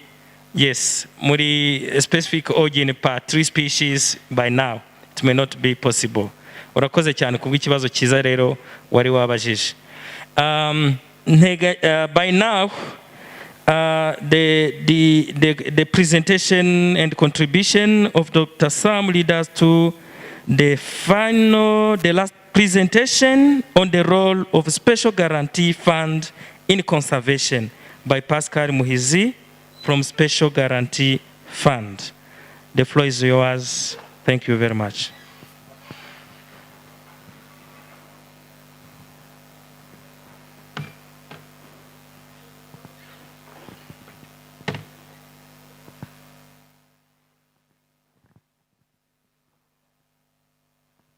Midway.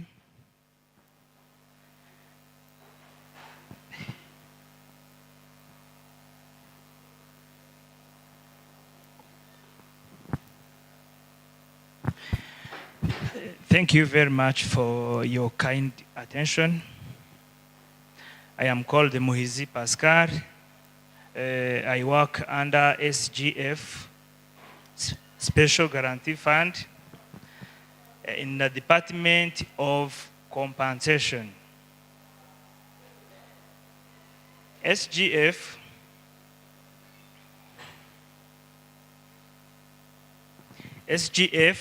is a government of Rwanda insurance agency mandated to give compensation to people who are victims of road accidents knocked by maybe uninsured vehicles or unidentified vehicles, or people who are damaged by wild animals.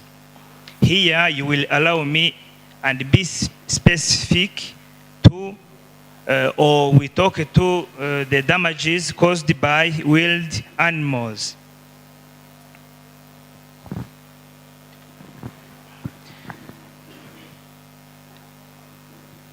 Human rights and conservation. The role of SGF, Special Guarantee Fund, in conservation. You will allow me, I will be trying to explain some key points in Kinyarwanda so that if there is anyone who missed something important, so that we can go together. The Constitution of Rwanda provides for principles. Some of those principles we have human rights and freedoms, then the protection of environment. It is in that regard, in that right, that the SGF was introduced. I will explain how. Niba abantu bavuga ngo mugire uburenganzira bwanyu no kubwinjoyinga, ubwo ni uburenganzira ku mitungo yanyu, ni uburenganzira ku kubaho, kugira ibyo kurya, n'ubundi burenganzira bwinshi. Uwajya muri constitution yabibona guhera kuri article ya 12 kugeza kuri article ngire ngo ni ya 30. Then indi article batubwiye mu gitondo ni article ya 53 ivuga kuri protection of environment. Bivuze ngo nubwo ufite uburenganzira ariko nawe hari ibyo usabwa kurinda environment.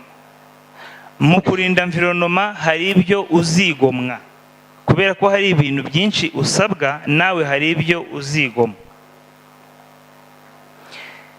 SGF recognizes that without a peaceful, safe and respect settings where human lives are valued and without livelihood security, no conservation commitment can be expected from local people.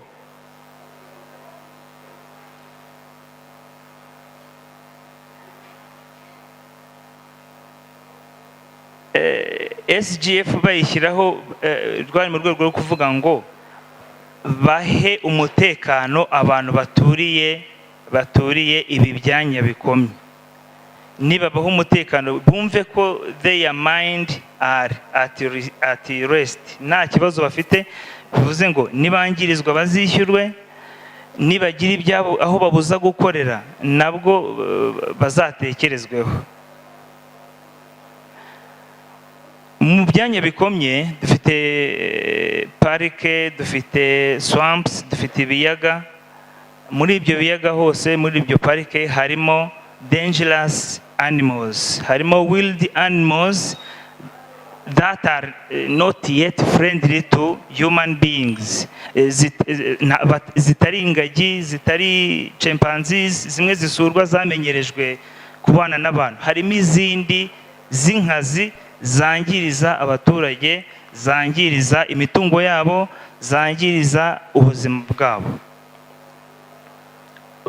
Icyambere rero SGF ikora, mandate yayo ya mbere na mbere nkuru nkuko twayibonye, it is to give compensation to those people victim from those wild animals.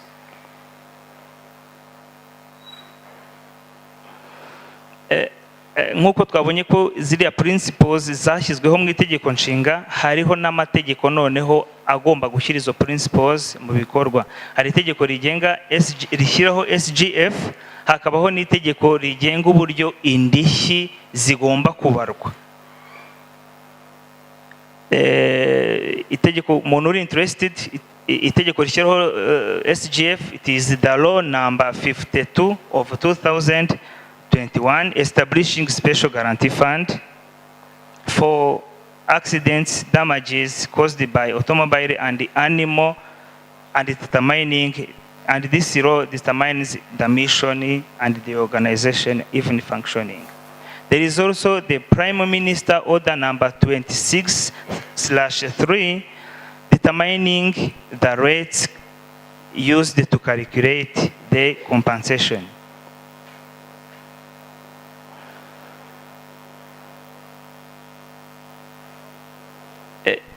Muri rusange impanuka SGF itangaho indishyi ziri mu bwoko bubiri. Hari izijya ku bantu, hari inyamaswa zataka abantu, en person, hakaba n'inyamaswa zataka abantu, zataka ibyabo crops ibyo bahinze, amatungo yabo. Izo kesi ni nyinshi, turaza kugerageza turebemo zimwe. I think there is even a case that occurred in the IPRC. Umuntu umwe ashobora kuba ayizi umuyobozi ni ibitera byajyaga muri hostels z'abanyeshuri, waba urangaye gato, they get in, they get out with the packs of the rice, beans, and they destroy them. Abo bose SGF yagerageje kugenda imenya izo kese uko zabaye reported, bagahabwa indishyi. Then wakibaza uti SGF imenya gute ko hari umuturage wahohotewe? Hari umusore wabajije ikibazo ngo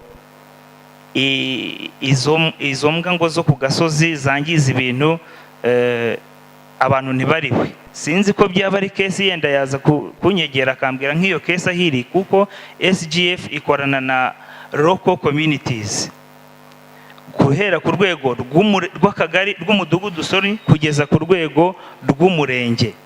Ikibazo cyose kibayeho gitewe n'inyamaswa ziri muri kategori twavuze, ni inyamaswa. Hari inyamaswa ziri ku rutonde, zivuga ngo inyamaswa guhera animals from A and Z, whenever you meet them and they hurt you, you will be compensated. Intare muramutse muhuriye Nyabugogo yagerageje ikahagera, imbogo muhuriye hano kuri IPRC yagerageje ikahagera, wahabwa indishyi. Ariko hari izindi nyamaswa zigomba kukwangiza cyangwa kukwangiriza ibintu, ukishyurwa ari uko hagaragaye ko zavuye ahantu hari protected. Turaza kujyanamo n'izo mbwa yavugaga. Ikizwi nuko imbwa ziba ni amatungo y'abantu, zororerwa mu bantu. Imbwa noneho yaretse kuba imbwa yororwa n'abantu, ubwo nta nubwo iri muri community, byanze bikunzira ahantu hakomye, kuko iri muri community iba iragaragazwa, inzego z'umutekano zikagira gute, zikayifatira, zikareba icyo zikora kugira ngo itagira ikibazo iteza mu bantu. Iyo rero iri ahantu hakomye nk'uko itegeko ribivugwa, ikaba yavayo ikangiza ibintu by'abantu, automatically uwo muntu akorerwa report, nawe akishyurwa. Hari uburyo report zikorwamo bihereye ku mudugudu, sinzi ko byo twaza kubyinjiramo, ariko buri wese wangirijwe n'inyamaswa agomba kwishyurwa.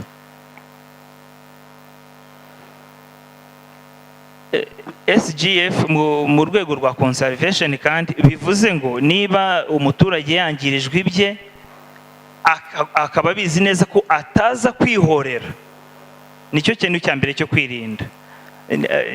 Abanyeshuri bo barabizi cyane cyane ko muri conservation sector murabizi neza, n'abandi mwahura nabo mwajya mubibabwira. Ikiriho nuko iyo wangirijwe wishyurwa. Ibyo ari byo byose, you have to get a fair compensation. Then hari noneho cases ziba abantu bakiteza impanuka, bakiteza damages nk'uko twabivuze, mu rwego rwo gukomeza kubungabunga, gushyira imbaraga muri conservation. SGF yagerageje noneho gushyiraho imirongo imwe n'imwe umuturage cyangwa undi wese wegereye ahantu hakomye atagomba kurenga kugira ngo atangirizwa n'inyamaswa. Hari abajyayo bagiye gushaka inkwi, some go there to look for wood, meat. Hari inyamaswa zitari inkazi ziba mu ahantu hakomye, abantu bajyaga bafatiye mbere bakagera gute, bakajya kuzifata. In the morning twabonye presentation ivuga kuri penal sanctions bari abantu bahabwa in case they are caught, ariko nanone ntago birangirira kuri penal penalties gusa, hari na civil ones. Umuntu wese wafashwe yagiye muri parike, inyamaswa ikagira icya ikamurya ikamukomeretsa, cyangwa akaba yatuma isohoka yiruka ikajya mu baturage ikabangiriza, ibyo bintu arabiryozwa. Yewe nawe niba yamwangirije, tuvuge yapfuye, abe nta ndishyi bazabona. Ni imirongo yashyizweho kugira ngo barimitinge umuntu wese wasagarira environnement kandi dutegetswe kuyibungabunga.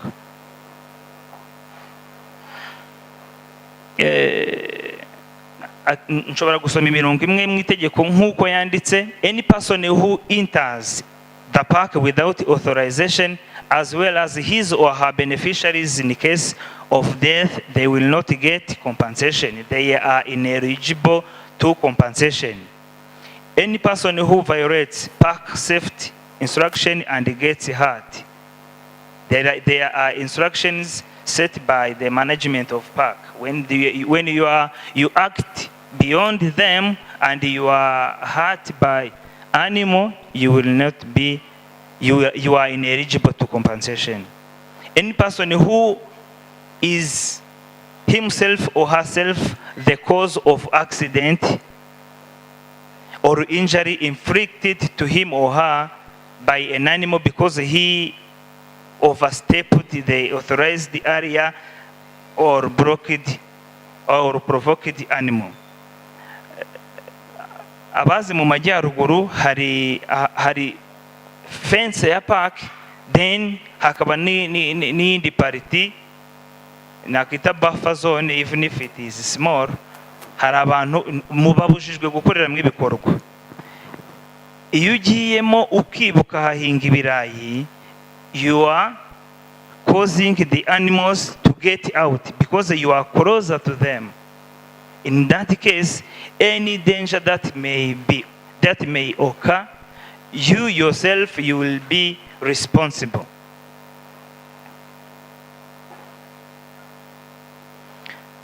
Again, uruhare rundi rwa SGF muri conservation rugaragarira mu byo ikora.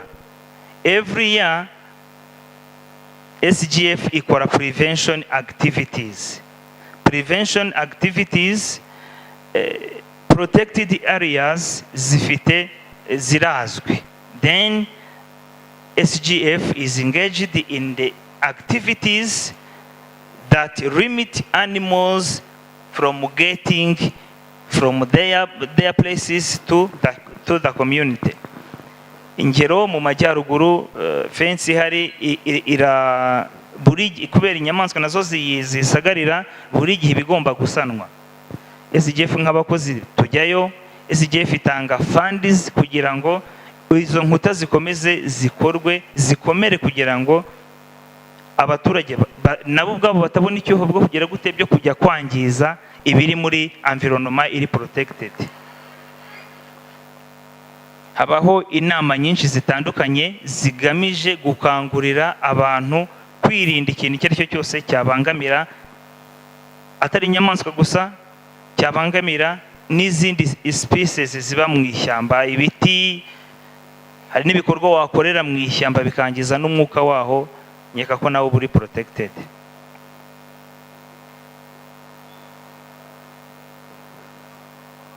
My presentation will not last.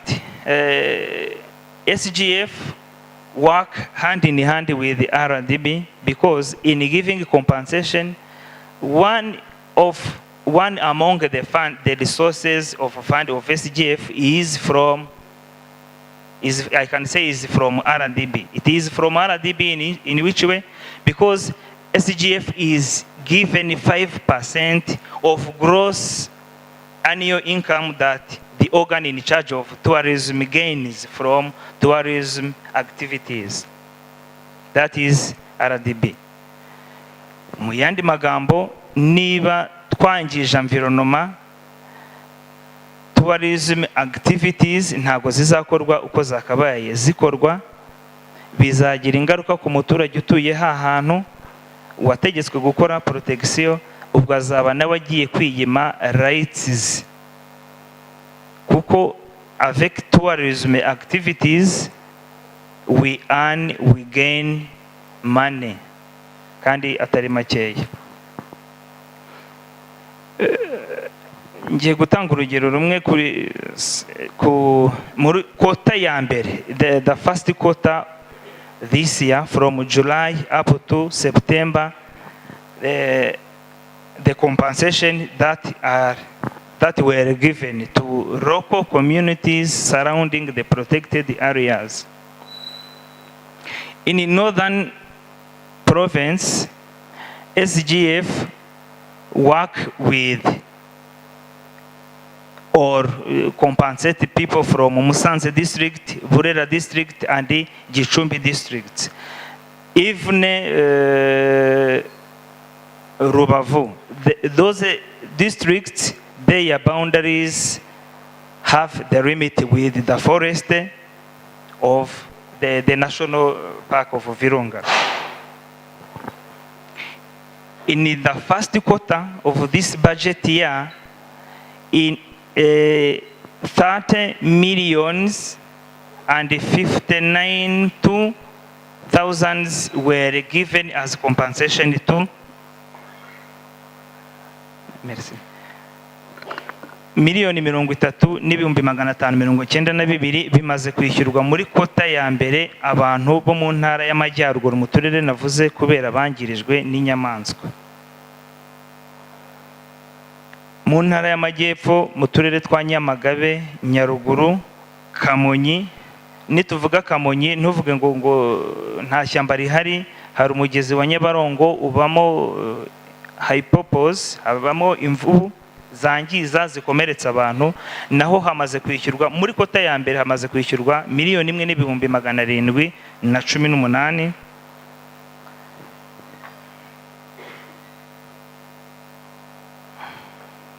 Mu ntara y'Iburasirazuba hamaze kwishyurwa 15,353,053 mu turere twa Rwamagana, Ngoma, Kirehe, Bugesera, Gatsibo, Kayonza na Nyagatare. Mu ntara y'Uburengerazuba, Karongi, Rutsiro, Nyabihu, Nyamasheke na Rusizi hamaze gutangwa indishyi zigeze ku mafaranga 593 muri kota ya mbere. Ibi nagira mbivuze kugira ngo twerekane uburyo abaturage baturiye ziriya protected areas bahabwa ibikwiye byose bishoboka kugira ngo bahe environnement amahoro, nayo kandi leta igerageze environnement ihe abaturage amahoro. Murakoze, presentation yanjye ntabwo narenzaho kubera umwanya w'igihe. Waba afite ikibazo kiri specific cyangwa iki yakumva kitakemutse neza nabashaka kubaza twamufasha. Yes, and I would be very happy if I get some questions from the students. Yes, because the presentation was very clear, and I think, yes.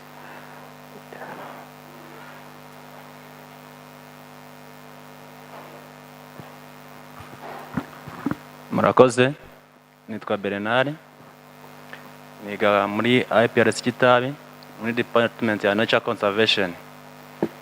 Mugerageza gutanga compensation ku baturage baba bangirijwe n'inyamaswa, ariko iyo wumvisha amakuru akenshi yava mu baturage bavuga yuko uburyo mwishyuramo abo baturage baba bangirijwe buratinda, ku buryo bituma rimwe na rimwe biheba bakavuga yuko mutakibishuye, noneho bakaza umuco wo kwihorera za nyamaswa zageramo kugira ngo noneho bazibungabunga cyangwa se bamenyeshe bakazica.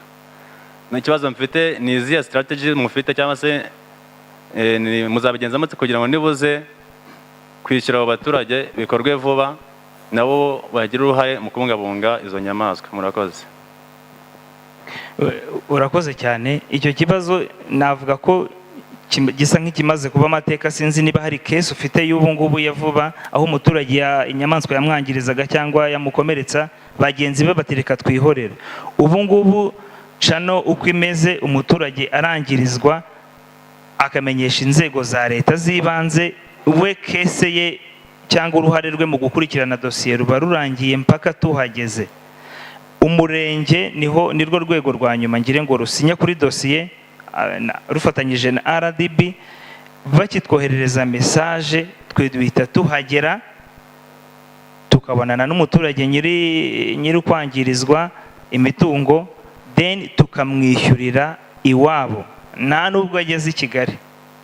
Icyo kibazo nuko cyakemuwemo, kandi niyo practice iriho nonaha niyo iri gukoreshwa kugira ngo hirindwe ngo hari uzava kure, hari uzabura tike, abantu basangwa aho bari mu gihe amadosiye yabo bigaragaye ko hari bahita bagerwaho. So hano dufite ikindi kibazo.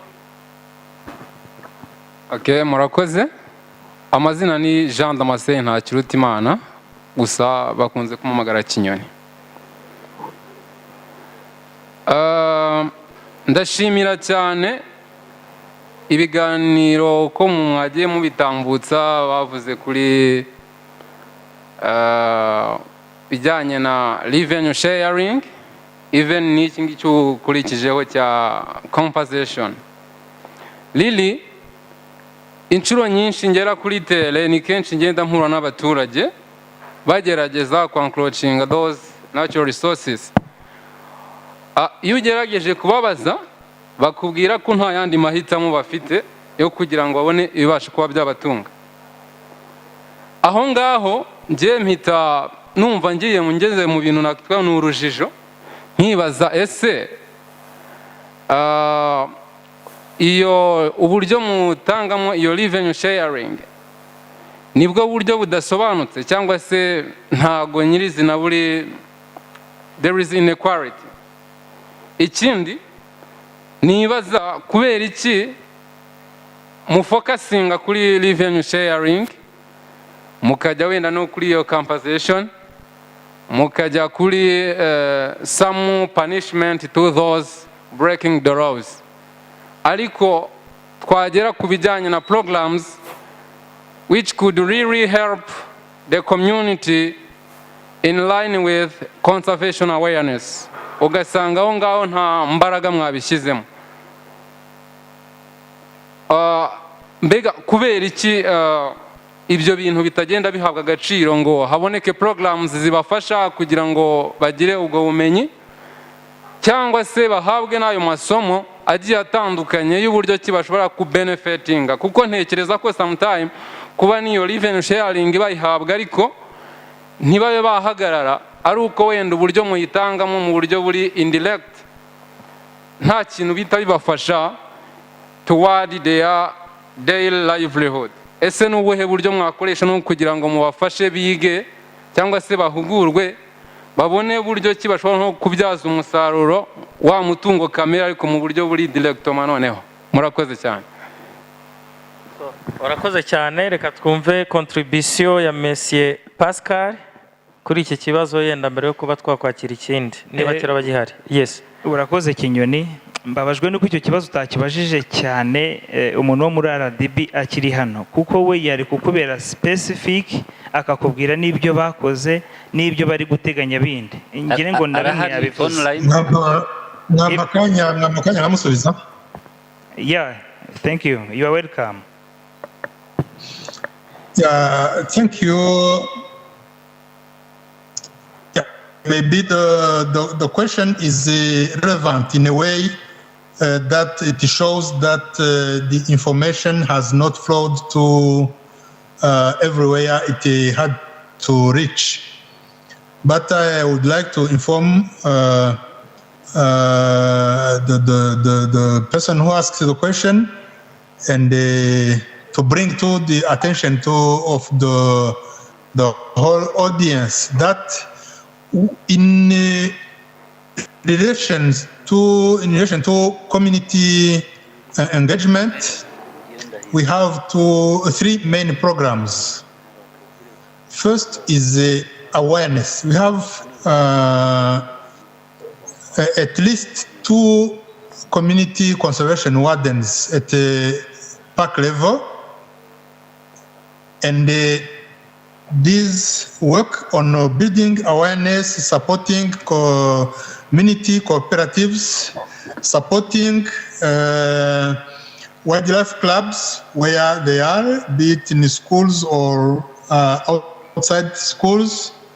And we have training sessions. We have, if I give you the example for Akagera, they organize free visits to the park for different levels of the community. Students, school kids, community leaders from the local community and from the local administration, and all those categories in specific groups have an opportunity to visit the park, not just to visit the park, but to sit together with the park management and to have a conversation on what is needed, what can be done, what attitudes are needed either side. And we expect that this also be organized in Nyungwe, where that program is in a plan. But if you go to volcanoes or Gishwati Mukura, you also have such engagement sessions. That's the first component. The second component is what I have talked about, the tourism revenue sharing. We don't just fund projects, but we have also the mandate to follow up the implementation of those projects in collaboration with the representatives of the local administration. We have had, in collaboration with conservation partners, training sessions, capacity building in a project proposals, drafting. We have had capacity building in the improvement of local products like handicraft or any other agriculture-based product that we have had, and it's a continuous program. And on another hand, we have the human-wildlife conflict management, to which we collaborate with the local communities, the local administration, and the Special Guarantee Fund. We are always there to witness the problems incurred by the local communities and caused by wildlife. And when we implement the tourism revenue sharing program, we take also into consideration the problems that the local communities may have with the parks, with the wildlife. If there is an area which is more prone to damages caused by wildlife, our contribution will be to invest in solutions, preventive solutions, like also the Special Guarantee Fund has accepted to put funds in preventive measures, which will reduce the damages caused to the local communities, but which also will reduce the compensation which is paid to the communities and which can be used to cover other needs. I think this is clear to respond to the person who asked who expressed the concern, but to bring also the clarity to the other people in the audience. And what I can confess is that all those programs have not yet reached every member of the community. And it's a continuous program, and we have observed that every year we have an improvement compared to previous years. And we expect that we reach an era where we have the human-wildlife conflicts reduced to a minimum, a strict minimum, and as we also can witness the full collaboration of certain members of the local community to the implementation of those solutions which are proposed. Thank you. Thank you very much, Mr. Ngoga, for a very good contribution and clarifications also provided. Thank you, Pascal, and the student and audience. And I think we are, after hearing different presentations from different partners, we wanted to be in another session, which is going to be led by the principal of IPRC KITABI. I immediately invited him to come and, yes, lead this next session. Thank you very much.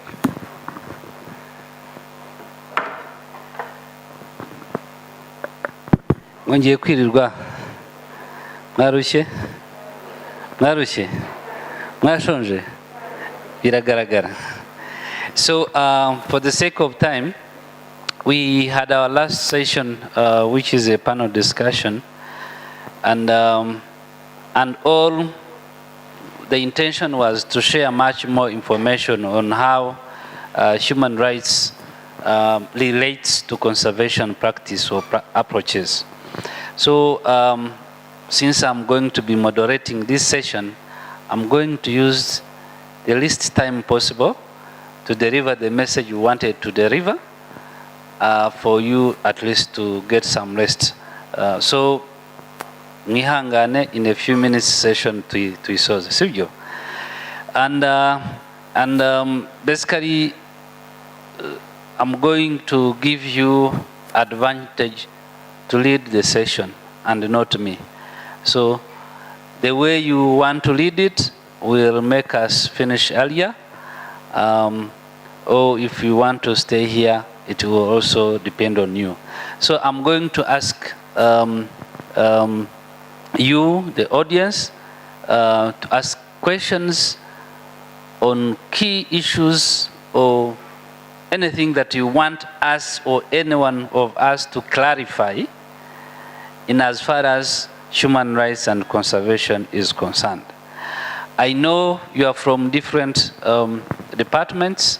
Some of you are from conservation, some of you are from tourism, and others are from forestry. And all these departments are linked in a way that you are either using natural resources or conserving and managing natural resources. In one way or the other, you have to address the rights and privileges people should be benefiting from the use of natural resources. So, mwese birabareba. Ubwo rero tudatinze, the panelists, you can feel free to take a seat up, because if they ask a question, you will be the ones to answer. Sivjera? So it is going to be a panel discussion, but based on the questions that you are going to give us. So whoever comes first, we go for the first question. Kandi mwamu dafite ibibazo genda bibabaza. Sibyo? Any question? As they take the seats, I want to introduce them. We have Isidore, you know him, he's the head of department for conservation and nature conservation department. Isidore is also a specialist in biodiversity conservation, and he offers some of the courses in our curriculum. Next is Pascal. He works with the compensation department from Special Guarantee Fund, and you already shared us with what their intervention, one of the best practices in Rwanda, where even those whose property is destroyed, there is a fund created by government to support them, to compensate them in the name of conservation.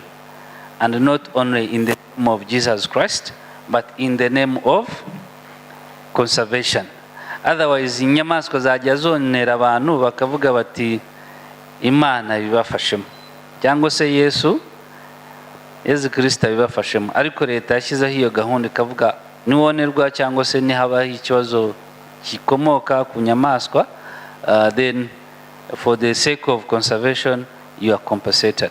So the next person from this side is Concord, Acting Deputy Principal Kitabi, and is going to help me introduce the next person in French because I cannot speak French. Thank you. Merci beaucoup, Principal. We talked a lot maybe before because he's not listening normally in English because il est purement francophone. Il est appelé Vincent de Paul Mala Zoalangi dans l'école de phone de Galois, Cameroon. So we have also a friend from Cameroon, from École de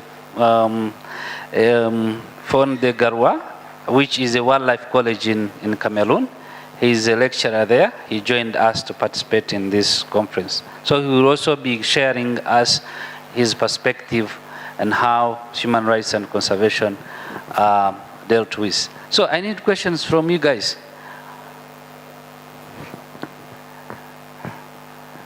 Yes.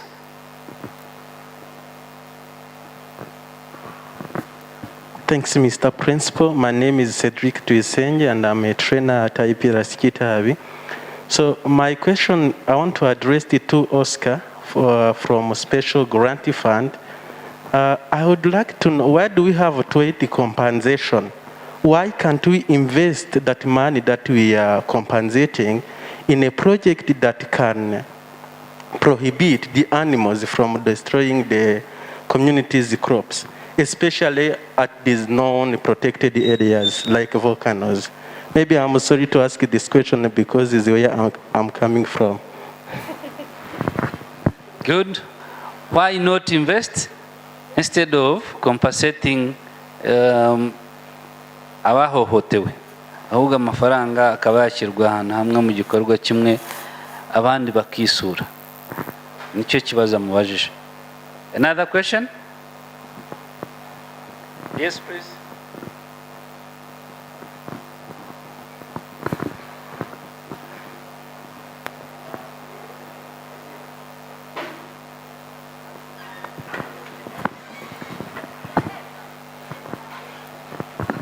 Thank you.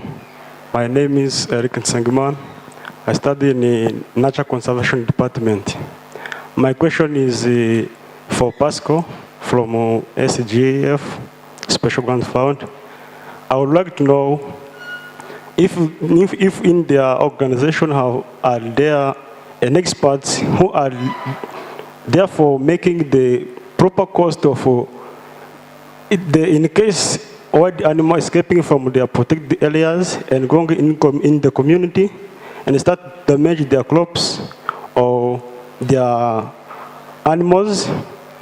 Is there an expert in your organization who are there to make the proper cost, which is equal to the damaged animal or crops? Because sometimes you will find the people who will make the reclamation of the time you spend, you give them the money, which are very less than the damaged one. So is there any strategy of making the equal cost of the damaged one? Thank you.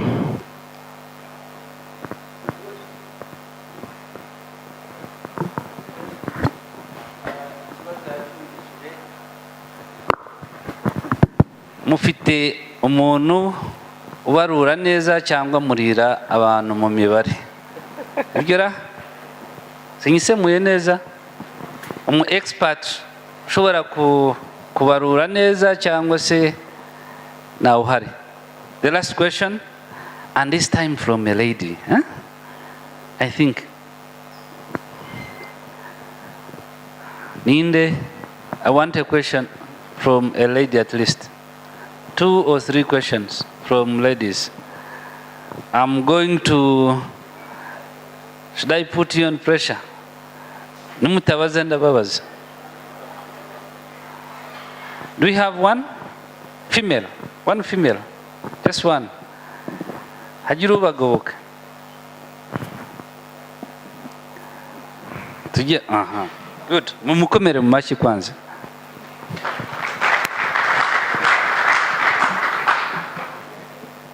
Murakoze, nitwa Janine Umutoni Wase. Njye nibajije ikibazo ku bijyanye na penalties n'igihe cy'imyaka y'igihano ku wagerageje kwangiza ibyo binyabuzima cyangwa se ibidukikije muri rusange. Ese iyo myaka bayitekerejeho bashingiye kuki? Cyane ko bangiza buri munsi cyangwa se buri uko babonye amahirwe yo kwangiza kuko batabizi. Imyaka y'igihano yo bayishyizeho bagendeye kuki? Murakoze.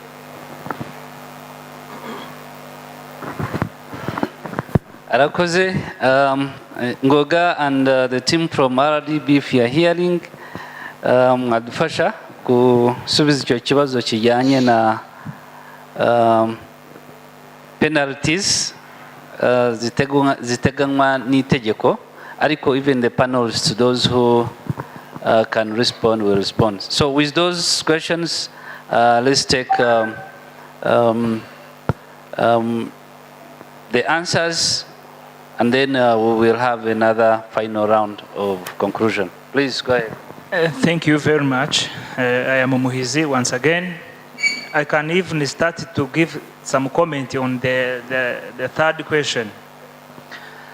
The law, the penalty that is provided for a crime is I can say it is a deterrent. The sanction is set so that anyone who who has the good sense might think of the outcome of what he is going to do. If you know that in case you do this, which is wrong, you will be punished with this punishment, there will be deterrence. You have a good sense, you think very well, you will deter from doing such wrongful act. That is my contribution to the third question. Then coming to the first question, my colleague, a friend asked about not even the cost, about if there is no way to stop paying the compensation and rather invest in a development project. Yes. If you remember, maybe in 3 or 2 past years, when His Excellency was in the northern province, he was in his tour. Maybe he was in Musanze or Burera. He was in Musanze or in Burera.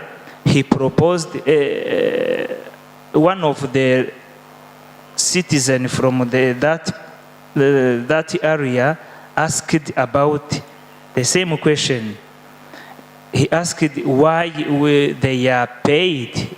He suggested that they don't want to be paid, that instead they need that the animals are be broken into the forest. He said,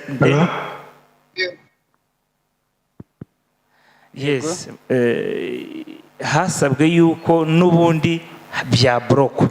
Muri rusange, SGF is not happy when it is giving compensation. The good way, people should be free and their life and their properties. Paying it is kwishyura abantu ni nko gushaka uburyo bwo gusova ikibazo, ariko ibyiza nuko batakwishyura n'icyo kibazo ntikibeho rwose. Niyo project, then those resources they will be invested in development for the income of the rural community from there. Twihuse wenda ku kibazo kijyanye na if you have experts that does the costing of the destroyed property or lives and basically valuables, what you base on to do the costing. Thank you very much.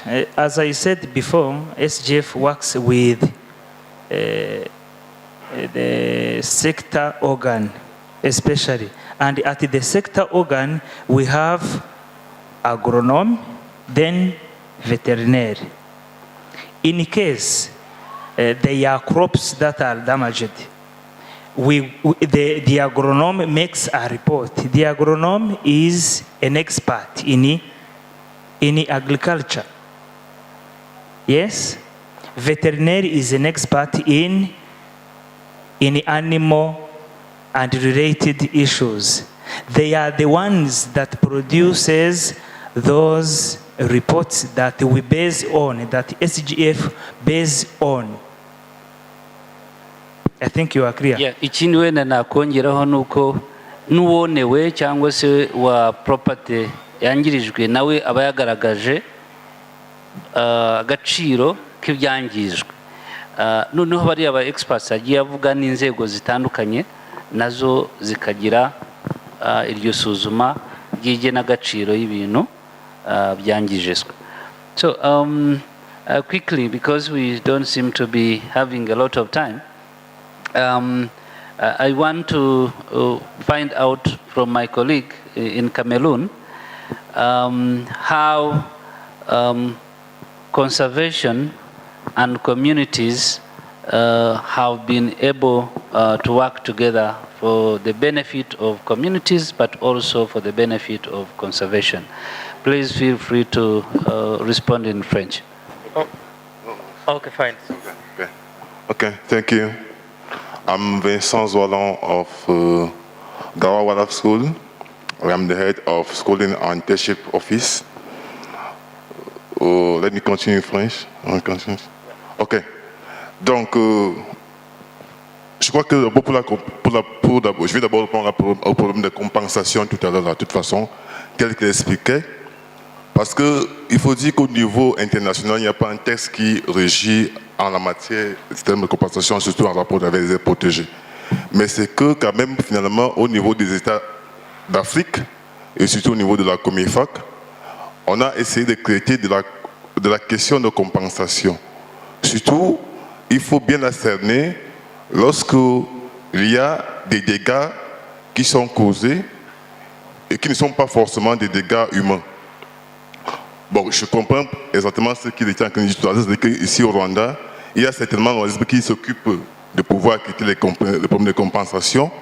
Mais dans le cas du Cameroun, ce que nous avons, le ministère des Forêts de la Faune, qui s'occupe des aires protégées. Nous avons maintenant le ministère de l'administration territoriale qui s'occupe du territoire.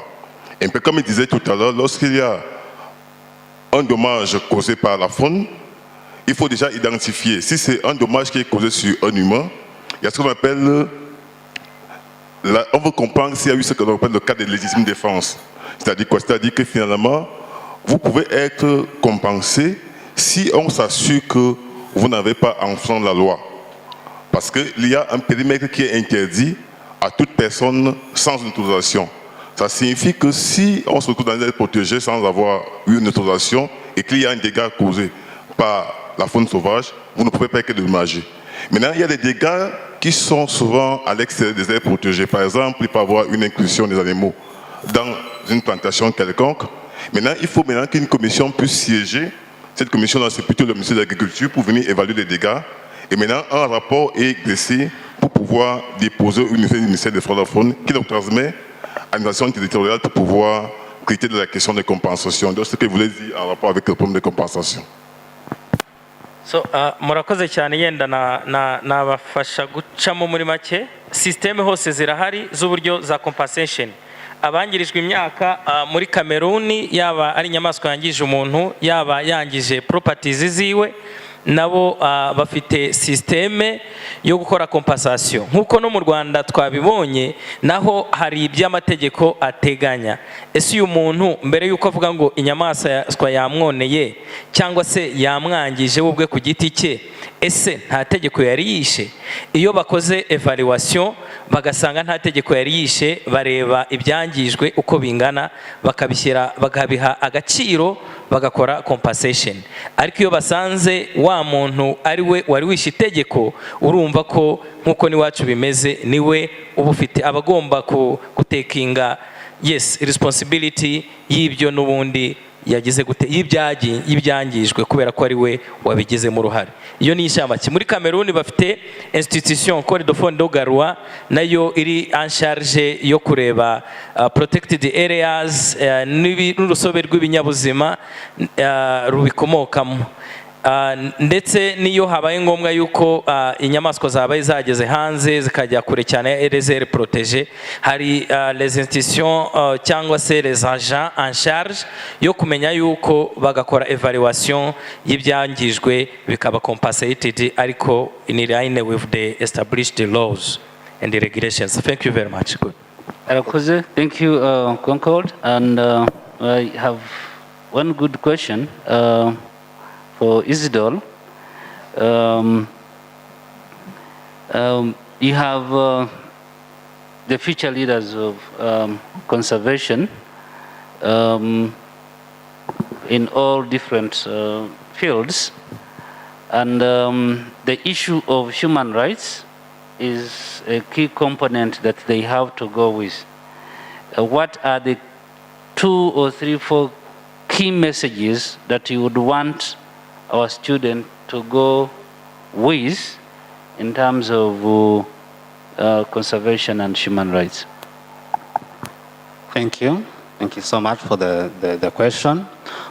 First of all, when it comes to conservation issues, you have to take into consideration 2 aspects. One is wildlife and the local community. Because wildlife have right to life, and the reason why they have to be conserved. And local communities have right to the use of wildlife, to the use or have access to natural resources, and of course maintaining and protecting the habitat.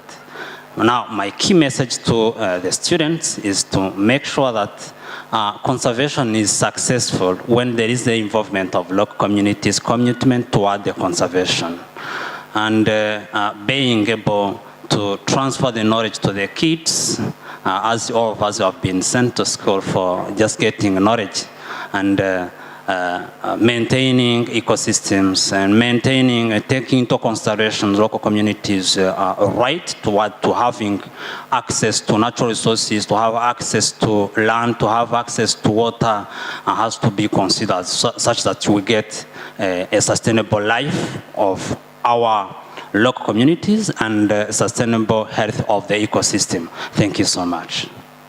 Yes, thank you very much. You rightly said that no life is greater than the other.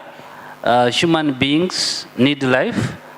Equally so, fauna and flora, or plants and animals, also need life. So there has to be a balance between the human life and nature life for all to live. And before we think of the life for plants only, we also have to take into consideration the life of communities as well, or plants. Yes, please. Thank you. I have a question for you, maybe a suggestion for the principal. I would like to know if at the IPRC there is a module that teaches law, because with the awareness, law is awareness actually. Law is awareness. We have people from different areas of the country. When they get back into their families, they will be talking another concept of law. Plus what they know about the conservation. Do you have, or do you think you may introduce that? Thank you. Yep. I think this is a question that he can easily answer. It is talking about if in our curriculum we have courses related to law or wildlife law or law enforcement. Please, you can take. Thank you so much. Yes, in our curriculum, there is a module that is focusing so much on law enforcement, considering the environmental law And we have another module related to wildlife compliance. If there is a problem caused by wildlife, so how to handle it. Handling two things. One, handling the animal that caused the problem, and handling local communities' claim. So for sure, in our curriculum, took into consideration of inserting such module. Thank you. Yes, you already mentioned two modules dedicated for that. The wildlife law as a module, and compliance. You comply with the law. The law says this, and therefore you have to comply. So there are two modules that clearly shows which law of the land has to be implemented, and even the consequences that would come out of respecting or not respecting the law. I have maybe one just round of comment. I'll start with our colleague from Galwa, and then jump on to Isidore, and rather Concord, and to my colleagues. Just one concluding remark as we wind up this session. Ok.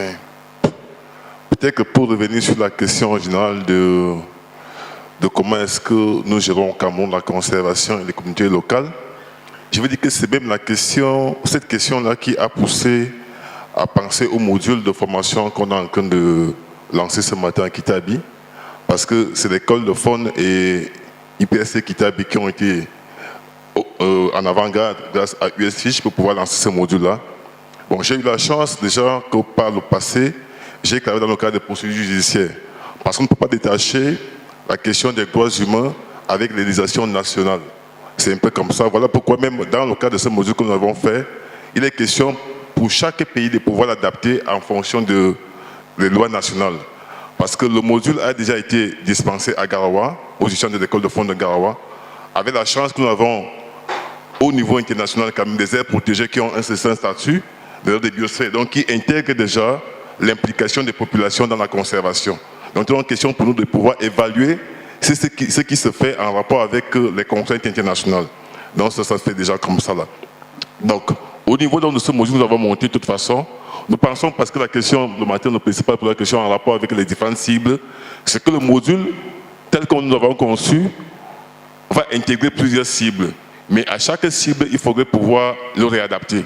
Parce qu'avec le professeur Théodore Clefon, on a eu un ensemble de thématiques qui sont plus ou moins complexes, mais à chaque fois, on les adapte.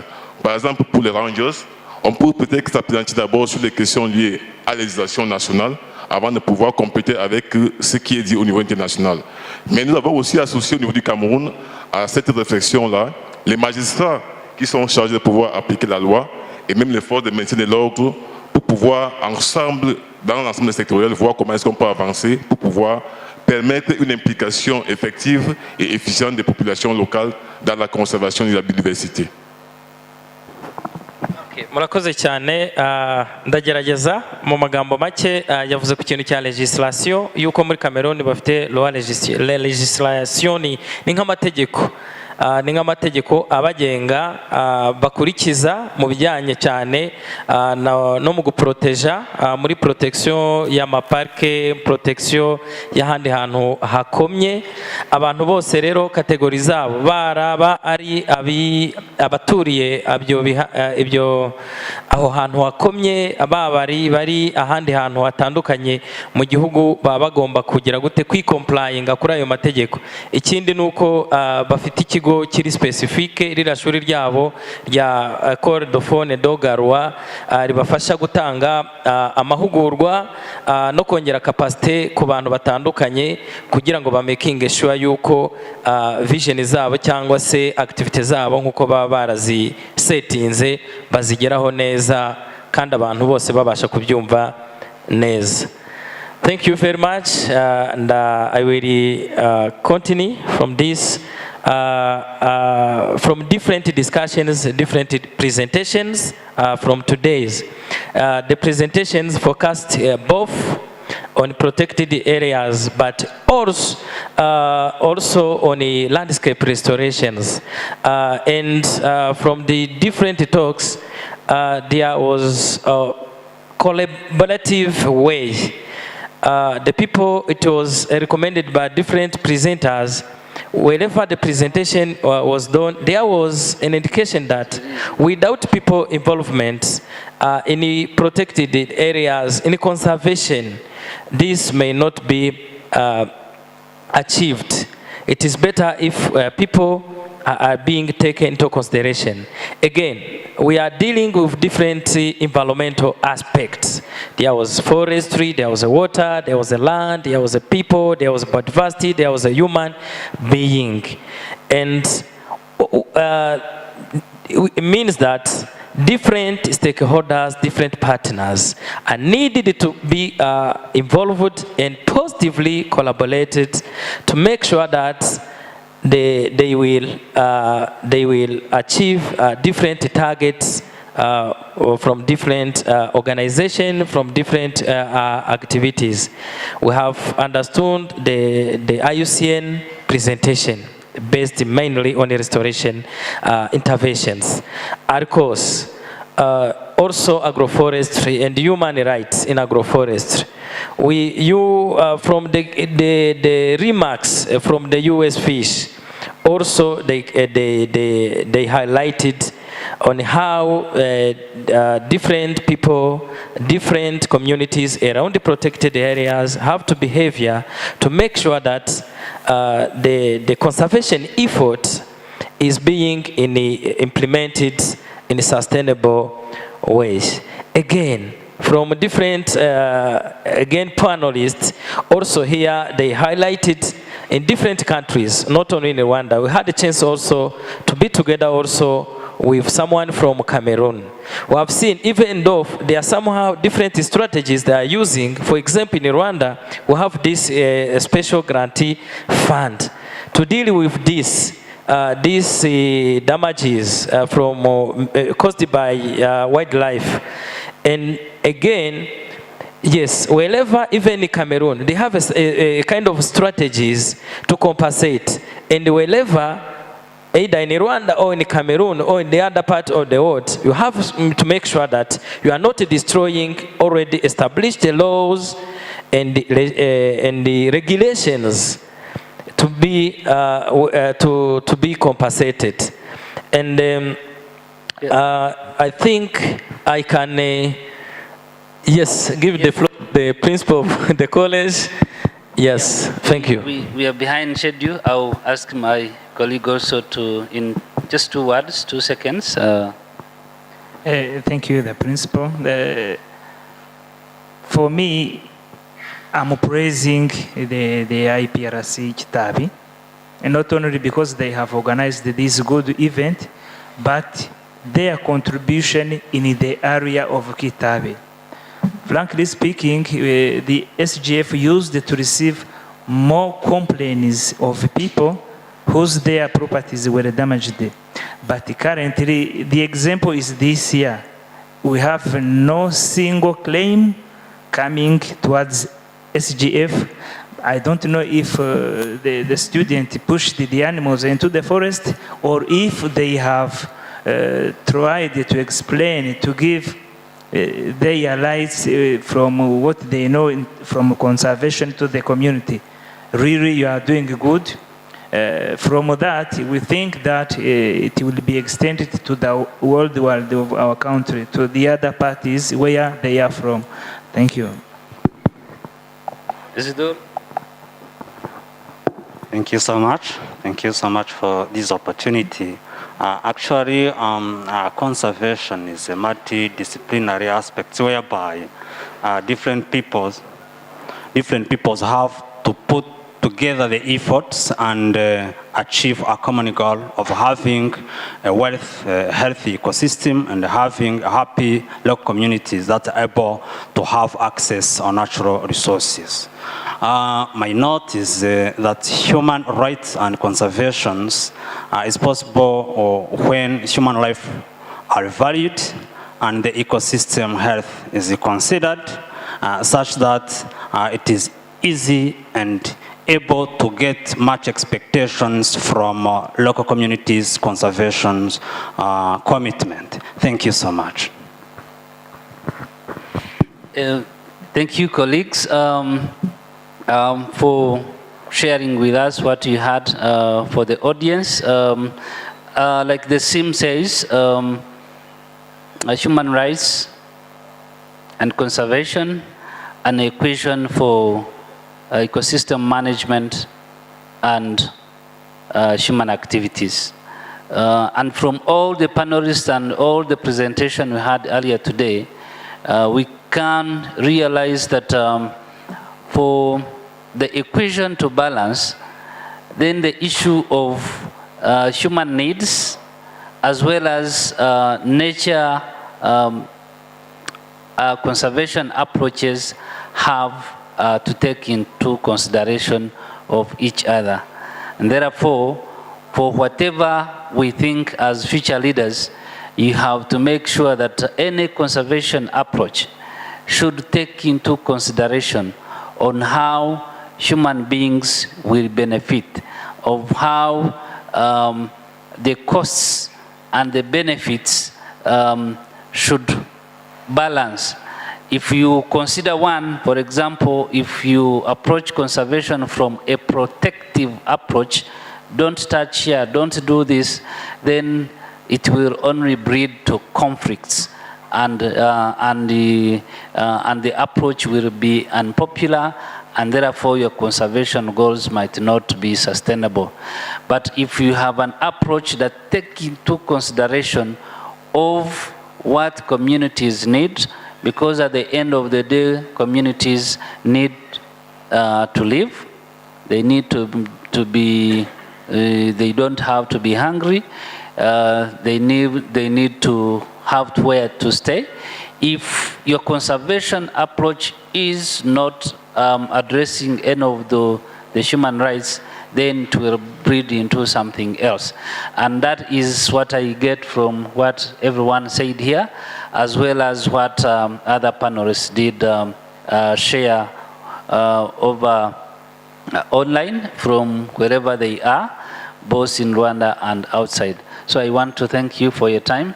And I know we still have a long week to go, especially from other participants who will be joining us tomorrow from Gabon and DRC in partnership with our faculty to go on the field and see how conservation practice is being done in the country, hoping that in the future when we start teaching this module to our very own students, but also other stakeholders, they are talking from experience because they have visited different practices. So I want to thank you and wish you well for the coming activities in the week. And with this, we come to close of this session, and I'll change my seat. I know I'm supposed to address you, but you can change your seat as I take my other seat as well.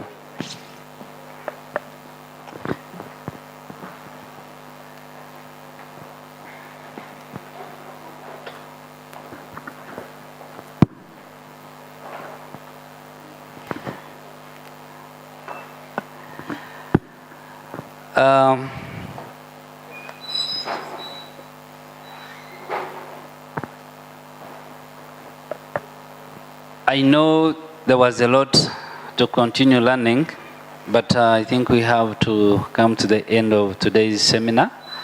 And with this, I want to give the closing remarks and make a few points before we leave.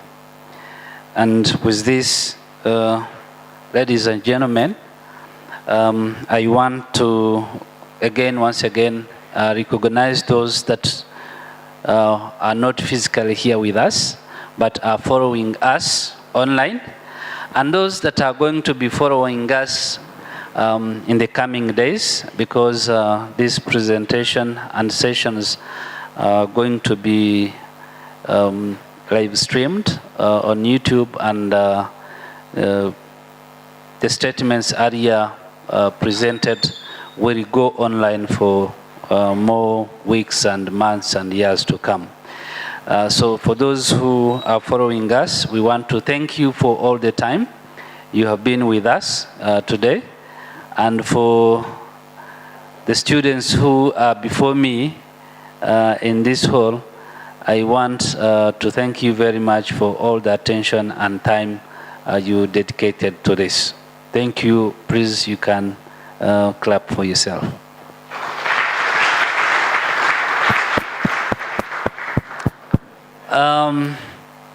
Today is a special day for IPRC KITABI and Rwanda Polytechnic in general, as we touch on a subject that matters for our country and for our continent.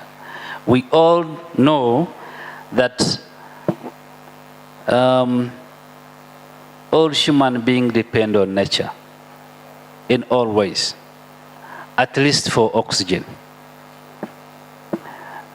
If we are not getting money, but I know we all breathe, okay? So since we depend on nature, it is our responsibility to make sure that nature is protected, is conserved.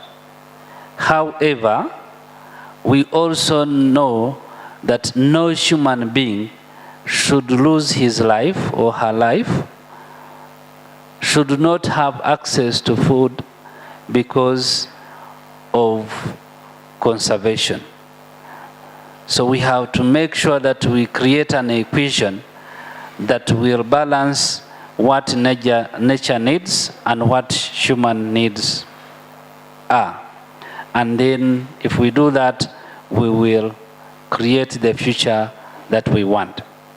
And to be able to do that is you, our future leaders, our current students, to always approach conservation, to always study whatever module you are studying with an aim and intention to provide solutions to the challenges we are facing.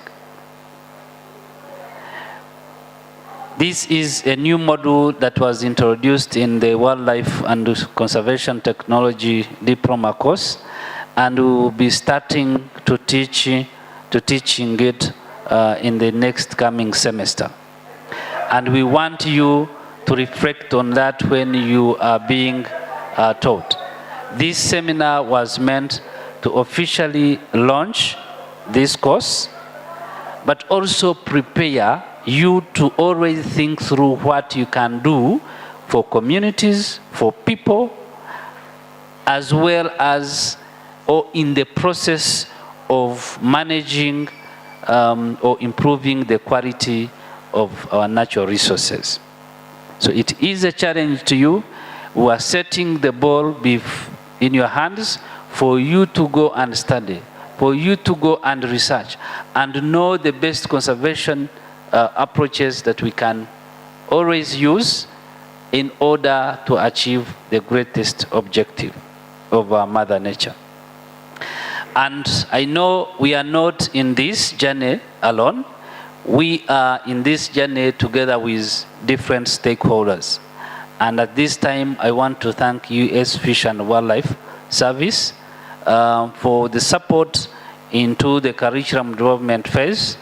And we hope we are going to continue walking the journey together in the implementation of this course, both for our own students, but also for different stakeholders, including conservation practitioners, but also the local communities. Like I said earlier, this course is for everyone.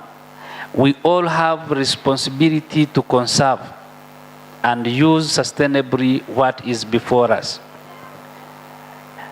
And therefore, we must know what we are supposed to do and what we must not do. And that means that from today, we have over 12 million people to train in Rwanda. That's a very big challenge to our faculty that we have to prepare these training packages for different audience, from stakeholders, policymakers, to communities, to students, and everyone. And that's why we are calling upon support from those we consider experts, especially the local and international NGOs, ALCOS, WCS, Rwanda Development Board. Of course, he already showed some initiatives the government of Rwanda has done to make sure that the human rights of people are adhered to in the process of conservation. And we want, on behalf of IPRC KITABI, to pledge our commitment to strengthen our own faculty and our own programs to make sure that this course we are going to offer is going to change things around in our country and also beyond. We are going to strengthen our partnerships. We are going to stretch our hands beyond Rwanda, Cameroon, Gabon, DRC, and other Central African countries for which we have been partnering in different initiatives, including a conservation of nature. I want to call upon all expertise that is beyond our reach today to always approach, if we do not approach them, for the common good of conserving nature. I can't stop without thanking the government of Rwanda that has created all the possible means for us to be able to practice, to learn, to engage with different stakeholders. They have created a good education environment for you young people to learn about our today's concerns, for you to create our future. They have created the legal framework in the country that actually becomes a basis upon which we can build to educate our young generation. They have put up programs that have demonstrated that human beings can conserve and live harmoniously together with nature. Programs are different. We already focused on special guarantee fund. We talked of revenue sharing. We talked of consideration of human rights into conservation projects. We talked of IDP model, village models alongside conservation areas where government has taken upon itself to make sure that its nationals have shelter, have security, have access to food in areas where they want to conserve. So the government has done a great deal in this.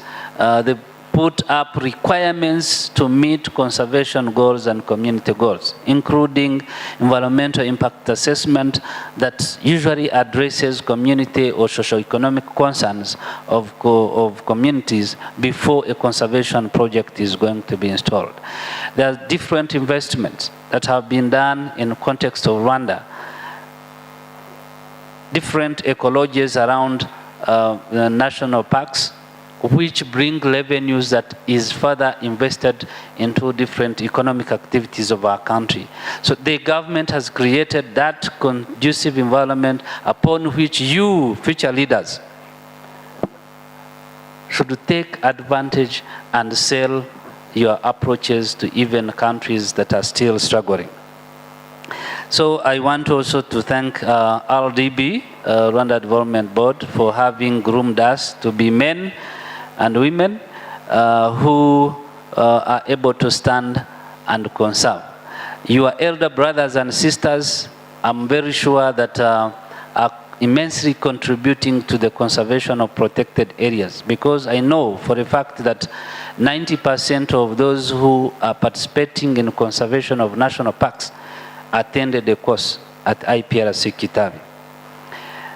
And we have similar graduates that are doing same conservation work in about 11 national parks in DRC and about 7 national parks in Burundi.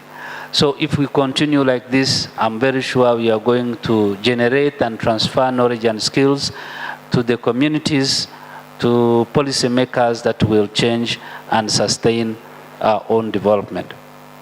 So I want to also end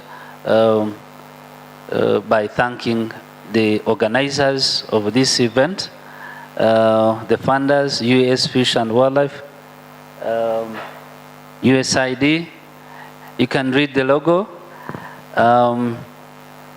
RIFIAC, and our very own ADMA for the technology and the young people transmitting all this message to the world.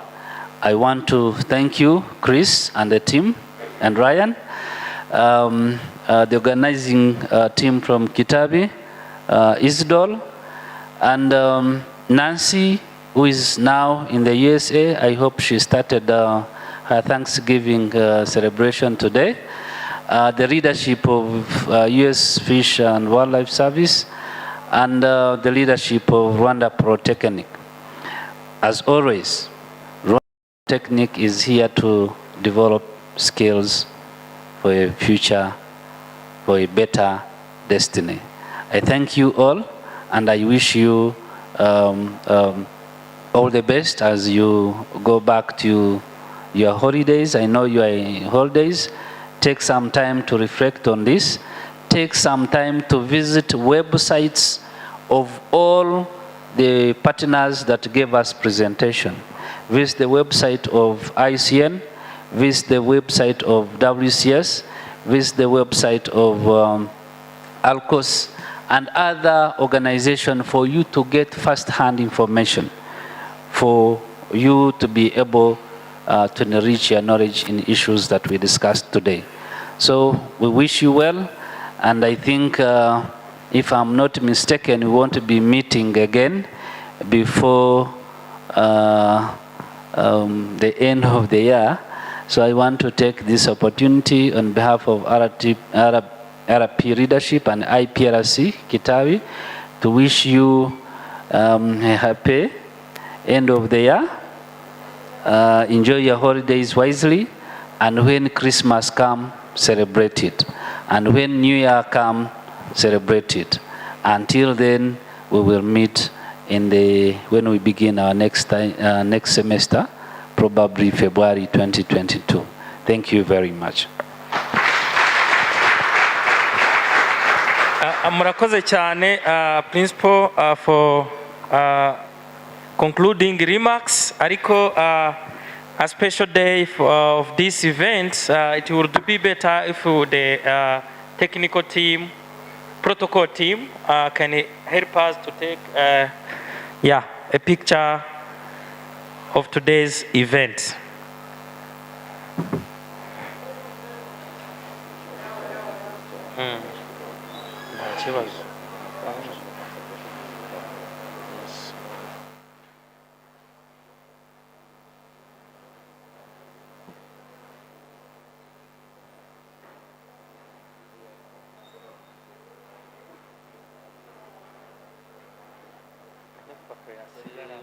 Some announcements, and then okay, we are going to, the seminar has already ended. The module was officially launched. So these are two announcements and logistics. We are going to take photos because this is a new day for us, and I want to keep record of this. And therefore, I'll ask the first 3 lines, okay, 3 to 4 lines. 1, 2, 3, 4. Yes, abadi hano 4 lines to come over and stand the other side. The first 4 lines, please, of students and staff, please come forward. You're going to take a photo, and then number 2, as they come. It is logistics for not us to get close so much to each other, we are going to create groups. Those who are from wildlife management, tourism, you make separate groups, and then your respective heads of department or lecturers are going to facilitate you as you go outside. All right? So that's about 1, 2, 3, 4, 4 departments. You sit in that order, and then your lecturers will come and facilitate you for your transport. So just bring some seats.